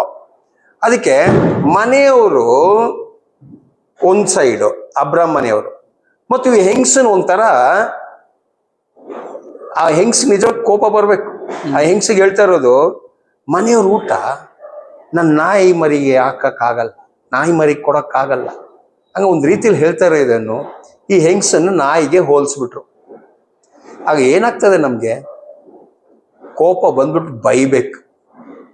ನೋಡಿ, ನಮ್ಮ ಕರ್ತನು ಇದು ಟೆಸ್ಟಿಂಗ್. ಇದು ಈ ಹೆಂಗ್ಸಿಗೆ ಎಷ್ಟು ತಾಳ್ಮೆ ಇದೆ ಅಂತ ನೋಡೋಣ ಅಂತ. ಇವ್ರು ಹೇಳಿರೋದೇನು? ಮನೆ ಊಟ ಎತ್ತಿ ಮನೇಲಿರೋ ನಾಯಿಗೂ ಕೊಡಲ್ಲ, ಕಾರಣ ನಾಯಿ, ಮನೆಯಲ್ಲಿರೋ ಮಕ್ಕಳು ಮನುಷ್ಯರೇ. ನಾನು ನಾಯಿಗೆ ಹೆಂಗ್ ಕೊಡೋಕಾಗ್ತದೆ ಅಂತ ಕೇಳುವಾಗ ಆ ಹೆಂಗ್ಸ್ ಕೊಡೋ ಉತ್ತರ ನೋಡಿ, ನಮ್ಮ ಕರ್ತನ ಮನಸ್ಸು ಏನಾಯ್ತಂತ ನೋಡಿ. ಆ ಹೆಂಗ್ಸ್ ಕೊಟ್ಟಿರೋ ಉತ್ತರಕ್ಕೆ ನಾವು ಅರ್ಥ ಮಾಡ್ಕೊಳ್ಳಿ. ಇಷ್ಟು ಸಮಯ ಹಿಂದೆ ನಡೆದು ನನ್ಗೇನಾದ್ರೂ ಮಾಡ್ಕೊಡಿ ಅಂತ ಹೇಳುವಾಗ ಏನು ಮಾತಾಡೋದು ಹೋಗ್ತಾ ಇರುವಾಗ ಶಿಷ್ಯರು ಬಂದು ಹೇಳಿದ್ರು, ಕರ್ತನ ಏನಾದ್ರೂ ಮಾಡ್ಕೊಡಿ ಅಂತ. ಆವಾಗ ಸುಮ್ಮನೆ ರೀ, ತಿರ್ಗಾ ಏನಾದ್ರೂ ಮಾಡಿ, ನಾನು ಮನೆಯವ್ರಿಗೆ ಸೇವೆ ಮಾಡೋಕೆ ಬಂದಿದ್ದೀನಿ, ತಿರ್ಗಾ ಏನಾದ್ರೂ ಮಾಡಿ ನನ್ನ ಮನೆಯವ್ರಿಗಿರೋ ಊಟ ಎತ್ತು ನಾಯಿಗೆ ಮರಿಗೆ ಏನ್ ಕೊಡೋದು ಅಂತ ಹೇಳುವಾಗ ಆ ಹೆಂಗ್ಸು, ನೀನಾಯ್ತು, ನೀನ್ ಅದ್ಭುತ ಆಯ್ತು, ನಾನು ಡಾಕ್ಟರ್ ಹತ್ರ ಹೋಗ್ತೀನಿ ಅಂತ ಬೈಕೊಂಡು ಉಗಿದ್ಬಿಟ್ಟು ಹೋಗ್ಬೇಕು. ಬಟ್ ಆ ಹೆಂಗ್ಸ್ ಏನ್ ಮಾಡಿದ್ರು ನೋಡಿ. ಆಕೆ, ಸ್ವಾಮಿ, ಆ ಮಾತು ನಿಜವೇ? ಇರಿ, ಯಾವ ಮಾತು ನಿಜ? ಹೌದು ಸ್ವಾಮಿ, ನೀವು ಯಾವ ತಪ್ಪು ಹೇಳಿಲ್ಲ, ನಾನು ನನ್ನ ಮನೇಲಿ ನಾಯಿ ಸಾಕ್ತಾ ಇದ್ದೀನಿ. ಯಾರು? ಆ ಹೆಂಗ್ಸ್ ಹೇಳ್ತಾ ಇರ್ಬೇಕು, ನನ್ನ ಮನೇಲಿ ನಾಯಿ ಇದೆ ಸ್ವಾಮಿ, ನೀನ್ ಹೇಳಿರೋದು ನನ್ಗೆ ಅರ್ಥ ಆಯ್ತು. ನನ್ನ ಮನೇಲಿ ನಾಯಿ ಇದ್ರು ನಾನು ನನ್ನ ಮಕ್ಕಳಿಗಿರೋ ಊಟ ಇತ್ತು, ನಾನೇ ನನ್ನ ನಾಯಿಗೆ ಹಾಕಲ್ಲ. ನೀವ್ ಹೇಳೋದು ನ್ಯಾಯನೇ. ದೇವ್ರು ನಿಮ್ಗೆ ಕಳಿಸಿರೋದು ಅಬ್ರಾಮ್ ಮನೆಗೆ ಇರುವ ಮಕ್ಕಳಿಗೆ ಊಟ ಕೊಡ್ಬೇಕಂತ. ಆಗ ನೀವು ಅಬ್ರಾಮ್ ಮಕ್ಕಳಿಗೆ ಇರುವ ಊಟ ನನ್ಗೆ ಕೊಡಬೇಡಿ, ಅಷ್ಟು ಪರಿಶುದ್ಧವಾಗಿರುವ ಒಂದು ಕಾರ್ಯ ಮಾಡಬೇಡಿ, ಬೇಡ ನನಗೆ. ಅಷ್ಟು ಉತ್ಕೃಷ್ಟವಾಗಿರೋ ಒಂದು ಕಾರ್ಯ ಬೇಡ ನನಗೆ ಒಂದು ಸಣ್ಣದು. ಯಾವ ತರ ನೋಡಿ, ನಿಮ್ಮ ಮನೇಲಿ ನೀವು ತಿಂದ್ಬಿಟ್ಟು ಆ ಮೂಳೆಗಳನ್ನು ನಾಯಿಗೆ ಬಿಸಾಕ್ತಿರಲ್ಲ. ನಮ್ಮ ಮನೇಲಿರೋ ನಾಯಿ ತಿನ್ಲಿ ಅಂತ ಮೂಳೆಗಳು ಮಕ್ಕಳು ಕೊಡಲ್ಲ, ನಾವು ಮಾಂಸ ನಾಯಿ ಕೊಡಲ್ಲ. ಮಾಂಸ ಮಕ್ಕಳು ಕೊಟ್ಬಿಟ್ಟು ಅವ್ರು ತಿಂದು ಬೇಡ ಅಂತ ಬಿಸಾಕಿರೋದನ್ನು ನಾವು ತಗೊಂಡು ಹೋಗ್ಬಿಟ್ಟು ನಾಯಿ ಕೊಡ್ತೀವಿ. ಅದೇ ತರ ಹೆಂಗ್ಸ್ ಹೇಳ್ತಿದ್ದಾರೆ, ಹೌದು ಗುರು, ನೀವ್ ಹೇಳಿರೋದು ಕರೆಕ್ಟೇ, ನನ್ನನ್ನು ನಾಯಿ ಅಂತಾನೆ ತಿಳ್ಕೊಳ್ಳಿ, ನಾನು ನಿಮ್ಮ ಮನೆಯವರಲ್ಲ, ನಿಮ್ಮ ಮನೆ ಹೊರಗಿರೋ ನಾಯೇ ನಾನು. ಅದ್ರೊಂದು ಕೆಲಸ ಮಾಡೋಕ್ಕಾಗ್ತದ? ನಿಮ್ಮ ಮಕ್ಕಳು ತಿಂತಾರಲ್ಲ, ಇಸ್ರೇಲ್ ಜನ ತಿಂತಾರಲ್ಲ, ಇಸ್ರೇಲ್ ಜನಕ್ಕೆ ಏನ್ ಕೊಡಿ ಅಂತ ದೇವ್ರು ನಿಮ್ಮನ್ನು ಕಳಿಸಿದ್ರಲ್ಲ, ಆ ಸೇವೆ ನೀವು ಅವ್ರಿಗೆ ಮಾಡಿ. ದೇವ್ರೆ ಕರ್ತನೆ, ನೀವು ಆ ಸೇವೆ ಎಲ್ಲ ಅವ್ರಿಗೆ ಮಾಡಿ, ಅದ್ರಲ್ಲಿ ಒಂದು ಅಂಶ ನನ್ಗೇನ್ ಮಾಡ್ಬೇಡಿ, ಕೊಡ್ಬೇಡಿ. ನನ್ ಬೇಡ, ನಾನು ಅಬ್ರಾಮ್ ಮನೆಯವರಲ್ಲ, ನನಗೆ ಅದ್ರ ಯಾವುದೂ ಬೇಡ ನನಗೆ. ಆದ್ರೆ ಒಂದೇ ಒಂದು ಕೆಲಸ ಸಾಕು, ಆ ಮಕ್ಕಳು ತಿಂದ್ಬಿಟ್ಟು ಬಿಸಾಕುವ ಒಂದು ಮೂಳೆ ಕೊಟ್ಬಿಡಿ ಅಂತ ಕೇಳ್ತಾ ಇದ್ದಾರೆ ನೋಡಿ. ನಾಯಿಗಳಿಗೆ ಏನ್ ಹಾಕ್ತೀರ ಅದೇ ಕೊಡಿ ಅಂತ ನೋಡಿ. ನಾಯಿ ಮರಿಗಳಿಗಂತೂ ತಮ್ಮ ಯಜಮಾನರ ಮೇಜಿನಿಂದ ಬೀಳುವ ರೊಟ್ಟಿಯ ತುಂಡುಗಳನ್ನು ತಿನ್ನುತ್ತವಲ್ಲ ಅಂದಲು. ನೋಡಿದ್ರ, ನಾಯಿಗಳಿಗೆ ಮಾಂಸ ಕೊಟ್ರೆ ಏನು, ಮೂಳೆ ಕೊಟ್ರೆ ಏನು? ನಾಯಿಗಳಿಗೆ ಅವ್ರ ದೃಷ್ಟಿಯಲ್ಲಿ ನೀವು ಮಾಂಸ ಕೊಟ್ರು ಮೂಳೆ ಕೊಟ್ರು ಅವ್ರಿಗೆ ಅದು ಅಷ್ಟೇ. ಅವ್ರಿಗೆ ಮೂಳೆನೂ ತುಂಬಾ ಇಷ್ಟ ಅಂತ ತಿನ್ನೋದು. ಅದೇ ತರ ಹೇಳ್ತಿದ್ದಾರೆ ನೋಡಿ, ಗುರು ನೀವು ನನಗೆ ಮಾಂಸನೇ ಕೊಡ್ಬೇಕಂತ ಏನೂ ಇಲ್ಲ. ದೇವರು ನಿಮ್ಮನ್ನು ಕಳಿಸಿರೋರು ಅದರಿಂದ ಪರಿಶುದ್ಧವಾಗಿರೋದು ಏನು ನನಗೆ ಕೊಡಬೇಡಿ. ನಿಮಗೆ ಯಾವ್ದು ಬೇಡ, ಯಾವುದು ಒಂದು ತುಂಬಾ ನೀಚವಾಗಿರೋದು ಅದು ನನಗೆ ಕೊಡಿ, ಅಷ್ಟೇ ಸಾಕು, ನನ್ನ ಮಗಳು ವಾಸಿ ಆಗ್ಬಿಡ್ತದೆ ಅಂತ ಹೇಳ್ಬಿಟ್ಟು ನೋಡಿ. ಅದಕ್ಕೆ ಕರ್ತನು ಕೊಟ್ಟಿರೋ ಉತ್ತರ ನೋಡಿ. ಆಗ ಯೇಸುವ ಆಕೆಗೆ, ಅಮ್ಮ, ನಿನ್ನ ನಂಬಿಕೆ ಬಹಳ, ನೋಡಿದ್ರ, ನಿನ್ನ ಮನಸ್ಸಿನಂತೆ ಆಗಲಿ ಎಂದು ಉತ್ತರ ಕೊಟ್ಟನು. ನೀನು ನಾನು ಇಷ್ಟು ನೀಚವಾಗಿ ಹೇಳಿನು, ನನ್ನ ಕೈಯಿಂದ ಏನೋ ನಿನಗೆ ಒಳ್ಳೇದಾಗ್ಬೇಕಂತ ನಿನ್ನೊಂದು ಭರವಸೆ ಇಟ್ಟಿದೆ ನೋಡಿ, ಒಂದು ನಂಬಿಕೆ ಇಟ್ಟಿದೆ ನೋಡಿ, ಅದು ತುಂಬಾ ದೊಡ್ಡದಮ್ಮ. ಅಷ್ಟೇ ನಂಬಿಕೆ ಇಸ್ರೇಲ್ ಜನ ನನ್ನ ಮೇಲೆ ಇಟ್ಟಿಲ್ಲ ಅಂತ ಹೇಳ್ಬಿಟ್ರು ನೋಡಿ. ಅಲ್ಲಿ ನೋಡಿ, ಅದೇ ಗಳಿಗೆಯಲ್ಲಿ ಆಕೆಯ ಮಗಳಿಗೆ ಸ್ವಸ್ಥರಾದಳು. ಯೇಸು ಅಲ್ಲಿಂದ ಹೊರಟು ಗಲಿಲಾಯ ಸಮುದ್ರದ ಇಷ್ಟೇ ನಂಬಿಕೆ ನಾನು ನೋಡಿಲ್ಲ ಅಂತ ಇಲ್ಲ, ನಿನ್ನ ಮನಸ್ಸಿನಂತೆ ಆಗಲಿ ಎಂದು ಉತ್ತರ ಕೊಟ್ಟನು. ಅದೇ ಗಳಿಗೆಯಲ್ಲಿ ಆಕೆಯ ಮಗಳು ಸ್ವಸ್ಥಳಾದಳು. ಹೌದಾ? ಓಕೆ, ಸರಿ. ಎಲ್ಲೋ ಮಿಸ್ ಆಗಿದೆ, ನನಗೇನೇ ಇರಬೇಕು, ಮಿಕ್ಸ್ ಆಗಿದೆ. ಓಕೆ, ಸರಿ. ಆದ್ರೂ ಏನಾಯ್ತು, ನಿನ್ನ ಮಗಳು ವಾಸಿ ಆಯ್ತಂತ ಹೇಳುವಾಗ ಅದ್ಭುತ ಮಾತ್ರ ಅವ್ರಿಗೆ ಮಾಡಿಕೊಟ್ರು. ಯಾರಿಗೆ? ಈ ಅನ್ಯ. ಬಟ್ ಅವ್ರಿಗೆ ಬಾಮ, ದೀಕ್ಷಾ ಸ್ನಾನ ತಕೋ, ಪಾಪದ ಪರಿಹಾರ ಮಾಡು, ಮತ್ತು ದೇವ್ರ ಮಾರ್ಗದಲ್ಲಿ ನಡೆದು ಅಬ್ರಾಹ್ಮ್ಗೆ ಇಟ್ಟಿರೋ ಆಶೀರ್ವಾದ ನೀನ್ ತಕೋ ಅಂತ ಏನ್ ಮಾಡ್ಲಿಲ್ಲ. ಇಷ್ಟು ನಂಬಿಕೆ ಇರೋರನ್ನ ಕರ್ಕೊಂಡು ಹೋಗಿ ಕೊಟ್ಟಿಲ್ಲ. ಯಾಕೆ? ಕಾರಣ ದೇವ್ರು ವಾಗ್ದಾನ ಮಾಡಿರೋದು ಯಾರಿಗೆ? ಅಬ್ರಾಹ್ಮ ಮಕ್ಕಳಿಗೆ. ಅಬ್ರಾಹ್ಮ ಮಕ್ಕಳು ಬಿಟ್ಟು ಏನ್ ಮಾಡಕ್ಕಾಗಲ್ಲ, ಇವ್ರು ಬೇರೆಯವ್ರಿಗೆ ಸೇವೆ ಮಾಡಕ್ಕೆ ಆಗಲ್ಲ. ಕಾರಣ ಯೇಸುವಿಗೆ ವಿಧೇಯತೆ ತುಂಬಾ ಮುಖ್ಯವಾಗಿದೆ. ಕಾರಣ ಅವ್ರನ್ನು ಕರ್ತನು ಕಳಿಸುವಾಗ, ಅದೇ ಯೋಹಾನ 12:45 ಇಲ್ಲ 48 ಬರ್ಬೇಕು.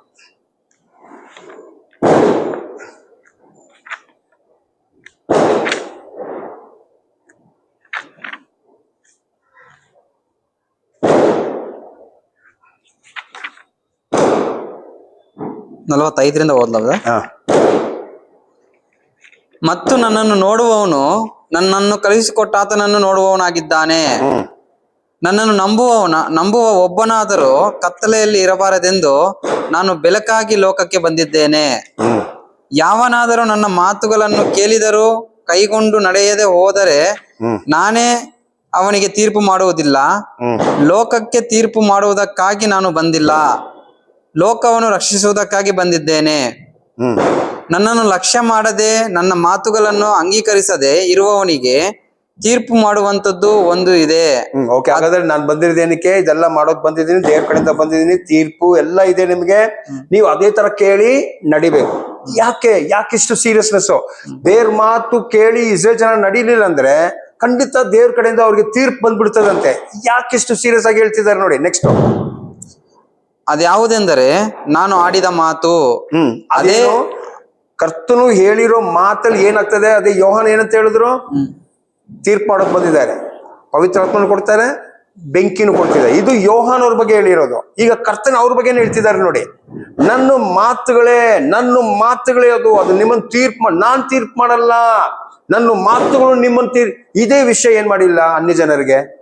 ಕರ್ತನು ಒಂದ್ ಜಾಗದಲ್ಲೂ ಅನ್ಯ ಜನರ ಬಗ್ಗೆ ಹೇಳಲೇ ಇಲ್ಲ. ಅವ್ರು ಅನ್ಯ ಜನರಿಗೆ ಹೋಗಿ ಸುವಾರ್ತೆ ಸಾರಲೇ ಇಲ್ಲ. ಅವ್ರು ಸಾರಿರೋದು ಯಾರಿಗೆ? ಬರೀ ಅಬ್ರಾಹ್ಮ ಮನೆಯವ್ರಿಗೆ. ಏನಂತ ಹೇಳ್ತಿದಾರೆ ನೋಡಿ ನೆಕ್ಸ್ಟ್. ಅದೇ ಅವನಿಗೆ ಕಡೆಯ ದಿನದಲ್ಲಿ ತೀರ್ಪು ಮಾಡುವುದು.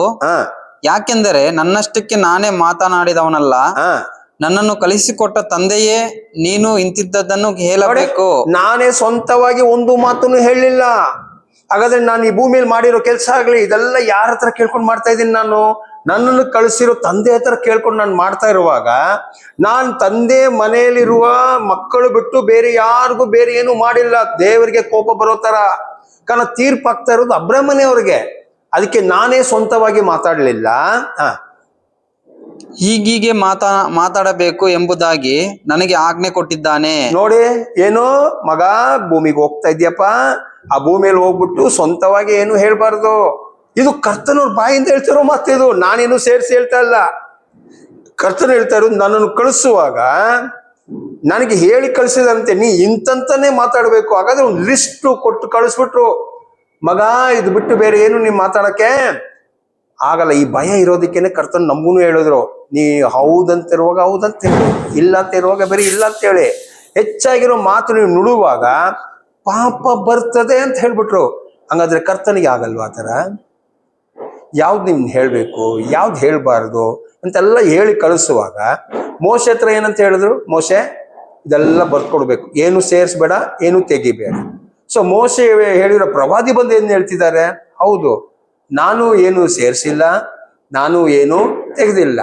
ಯಾವ ತರ ಯೆಹೋವ ದೇವರು ಮೋಶೆಗೆ ಕೊಟ್ರು, ಅದೇ ತರ ತಂದೆಯಾಗಿರೋ ಯೆಹೋವ ತನ್ನ ಮಗನಾಗಿರೋ ಯೆಶುವಾಗಿ ಕೊಟ್ಟು ಕಳಿಸಿರೋದು. ಯೆಶುವ ಬಂದು ಹೇಳ್ತಿದ್ದಾರೆ, ತಂದೆ ಮಾತಲ್ಲಿ ನಾನು ಏನು ಸೇರಿಸಿಲ್ಲ, ತಂದೆ ಮಾತಿಂದ ನಾನು ಏನು ತೆಗೆದಿಲ್ಲ. ಇದು ನಾನು ಬಂದಿರೋದು ಅಬ್ರಾಮ್ ಮನೆಯವರಿಗೆ. ಕಾರಣ ಅಬ್ರಾಮ್ ಮನೆಯಲ್ಲಿ ಒಂದು ಸುಗ್ಗಿ ಆಗ್ಬೇಕು. ಅಬ್ರಾಮ್ಗೆ ಕೊಟ್ಟಿರೋ ಕಾಲ ಮುಕ್ತಾಯ ಆಗ್ತಾ ಇದೆ ಅಬ್ರಾಮ್ ಜನರಿಗೆ. ಸೊ ಅವ್ರಿಗೆ ಆಶೀರ್ವಾದ ಬರಬೇಕು. ಆ ಆಶೀರ್ವಾದ ಸಮಯ ಬಂದಿದ್ದಕ್ಕೆ ಅಬ್ರಾಮ್ ಜನರು ಕೇಳಿ ದೀಕ್ಷಾಸನ ತಗೊಂಡು ಬರಬೇಕು. ಹಾಗಾದ್ರೆ ಈಗ ಎಷ್ಟು ಜನ ಬಂದಿರ್ತಾರೆ? ಈ ಬಂದಿರೋ ಜನ ಯಾರು? ನಾವು ಲಾಸ್ಟ್ ಟೈಮ್ ಒಂದು ವಾಕ್ಯ ಓದಿದೀವಲ್ಲ, ಏನಂತ? ಯಾರು ಯೆಹೋವ ಹತ್ರ ಕಲಿತಾರೆ ನೋಡಿ, ಅವ್ರು ಖಂಡಿತ ಏನಾಗ್ತಾರೆ? ಯೆಶುವ ಹತ್ರ ಬರ್ತಾರೆ. ಹಾಗಾದ್ರೆ ಯೆಶುವನ ಹಿಂಬಾಲಿಸಿರುವ ಶಿಷ್ಯರುಗಳೆಲ್ಲ ಯಾರು? ಯೆಶುವ ಹತ್ರ ಬಂದಿರೋರೆಲ್ಲ ಯಾರು? ಯೆಶುವ ಹತ್ರ ಇರೋ ಶಿಷ್ಯರ ಬಗ್ಗೆ ಯೆಶುವ ಪ್ರಾರ್ಥನೆ ಮಾಡೋ ಒಂದು ವಾಕ್ಯ ಇವತ್ತು ಓದ್ಬಿಟ್ಟು ನೆಕ್ಸ್ಟ್ ಕ್ಲಾಸಲ್ಲಿ ನಾವು ಇದನ್ನು ಇನ್ನು ಹೆಂಗ್ ಬಂತು, ನಮಗೆ ಸತ್ಯ ಅಲ್ಲ, ನಮ್ಮ ಹೊಸ ಒಡಂಬಡಿಕೆ ಹೆಂಗ್ ಬಂತ ಅಂತ ಇನ್ನೂ ಮುಂದುವರ್ಸೋಣ. ಇವಾಗ ಒಂದು ಲಾಸ್ಟ್ ವಾಕ್ಯ ಓದೋಣ, ಯೋಹಾನ 17:5. ಈಗ ತಂದೆಯೇ, ನೀನು ನಿನ್ನ ಬಲಿಯಲ್ಲಿ ನನ್ನನ್ನು ಮಹಿಮೆ ಪಡಿಸು. ಲೋಕ ಉಂಟಾಗುವುದಕ್ಕಿಂತ ಮುಂಚೆ ನಿನ್ನ ಬಲಿಯಲ್ಲಿ ನನಗಿದ್ದ ಮಹಿಮೆಯಿಂದಲೇ ನನ್ನನ್ನು ಮಹಿಮೆ ಪಡಿಸು. ಲೋಕದೊಳಗಿಂದ ನೀನು ನನಗೆ ಕೊಟ್ಟ ಮನುಷ್ಯರಿಗೆ, ನೋಡಿ, ಲೋಕದ ಒಳಗದಿಂದ ನೀನು ನನಗೆ ಕೊಟ್ಟಿರುವ ಈ ಮನುಷ್ಯರಿಗೆ, ನೋಡಿ, ನೀನು ನನಗೆ ಕೊಟ್ಟಿರುವ ಈ ಮನುಷ್ಯರಿಗೆ ನಿನ್ನ ಹೆಸರನ್ನು ತಿಳಿಯಪಡಿಸಿದೆನು. ನಿನ್ನ ಹೆಸರನ್ನು ತಿಳಿಯಪಡಿಸಿದ್ದೀನಿ. ಇವರು ನಿನ್ನವರಾಗಿದ್ದರು. ಇವರು ನಿನ್ನವರು, ನನ್ನವರಲ್ಲ. ಇವರು ನಿನ್ನವರು. ನೀನು ಇವರನ್ನು ನನಗೆ ಕೊಟ್ಟೆ. ನೋಡಿ, ಇಲ್ಲಿ ಏನ್ ಮಾಡ್ಬಿಟ್ರು, ಇವ್ರು ನಿನ್ನವ್ರು ಆಗಿದ್ರು ಹಂಗಲ್ಲ, ಇವ್ರು ನಿನ್ನವರಾಗಿದ್ದಾರೆ, ಇವರನ್ನು ನೀನ್ ನನಗೆ ಕೊಟ್ಟೆ. ಇದ್ರು ಕೊಟ್ಟ ಅದಂಗ ಅರ್ಥ? ನೀನು ಇವರು ನಿನ್ನವರಾಗಿದ್ರು, ಈಗ ನೀನು ಅವ್ರು ನನ್ನ ಕೈಯಲ್ಲಿ ಕೊಟ್ಟಿದ್ದೀಯಾ. ಅದಕ್ಕೆ ನೀನ್ ನನಗೆ ಕೊಟ್ಟಿರೋ ಮಾತೆಲ್ಲ ನಾನು ಇವರಿಗೆ ತಿಳಿಯಪಡಿಸಿದ್ದೀನಿ. ಹಾಗಾದ್ರೆ ಈ ಶಿಷ್ಯರೆಲ್ಲ ಯಾರಾಗಿರ್ಬೇಕು? ಅವ್ರು ಯಾರ ಹತ್ರ ಕಲ್ತಿರ್ಬೇಕು? ಇವ್ರು ಯಾರ ಹತ್ರ ಕಲ್ತಿದ್ದಾರೆ?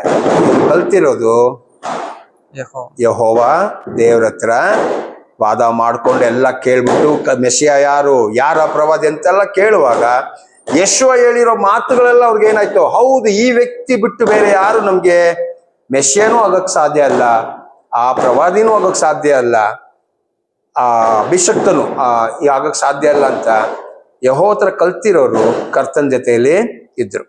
ಸೊ ಇದು ಕರ್ತನು ಸಾಯೋ ಸಮಯದಲ್ಲಿ ಇರೋರು, ಸಾಯೋಕೆ ಜಸ್ಟ್ ಸ್ವಲ್ಪ ಮುಂಚೆ ಇರೋದು.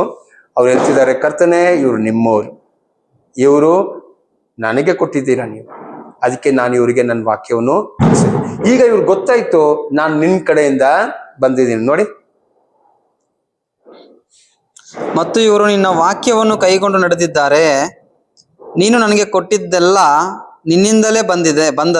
ನೋಡಿ, ನೀನ್ ನನಗೆ ಕೊಟ್ಟಿರೋದೆಲ್ಲ ನಿನ್ ಕಡೆಯಿಂದ ಬಂತು ಅಂತ ಅವ್ರಿಗೂ ಅರ್ಥ ಆಯ್ತು. ಅದಕ್ಕೆ ಅವ್ರೀಗ ನನ್ನ ನಂಬ್ತಿದ್ದಾರೆ. ಅದು ಕಾರಣ ನೀನು. ಈಗ ನೋಡಿ, ಇದಕ್ಕೆ ಸಮವಾಗಿ ಇನ್ನೊಂದು ವಾಕ್ಯ ಓದ್ಬಿಡೋಣ ನೋಡಿ, ಆಗ ನೀವು ಕಂಪೇರ್ ಮಾಡಿ ನಿಮ್ಗೆ ಅರ್ಥ ಆಗ್ಬಿಡ್ತದೆ. ಯೋಹಾನ 6:44.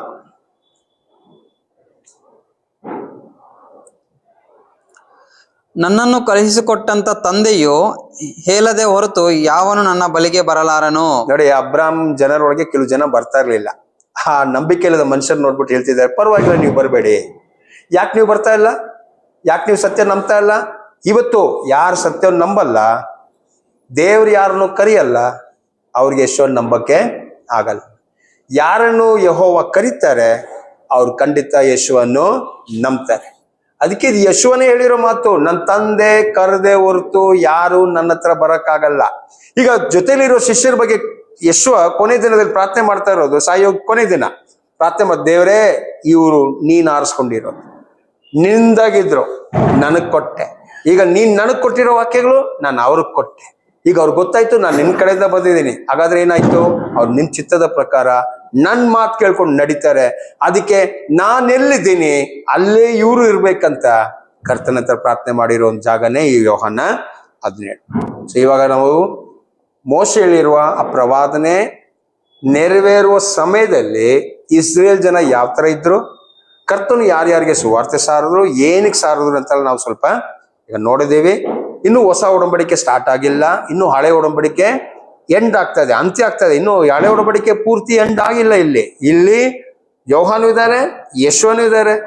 ಸೊ ಯಶುವ ಬಂದಿರೋ ಧರ್ಮಶಾಸ್ತ್ರದಲ್ಲಿ, ಸೊ ಅದಕ್ಕೆ ಹಳೆ ಮಾರ್ಗ ಇನ್ನೂ ಇದೆ.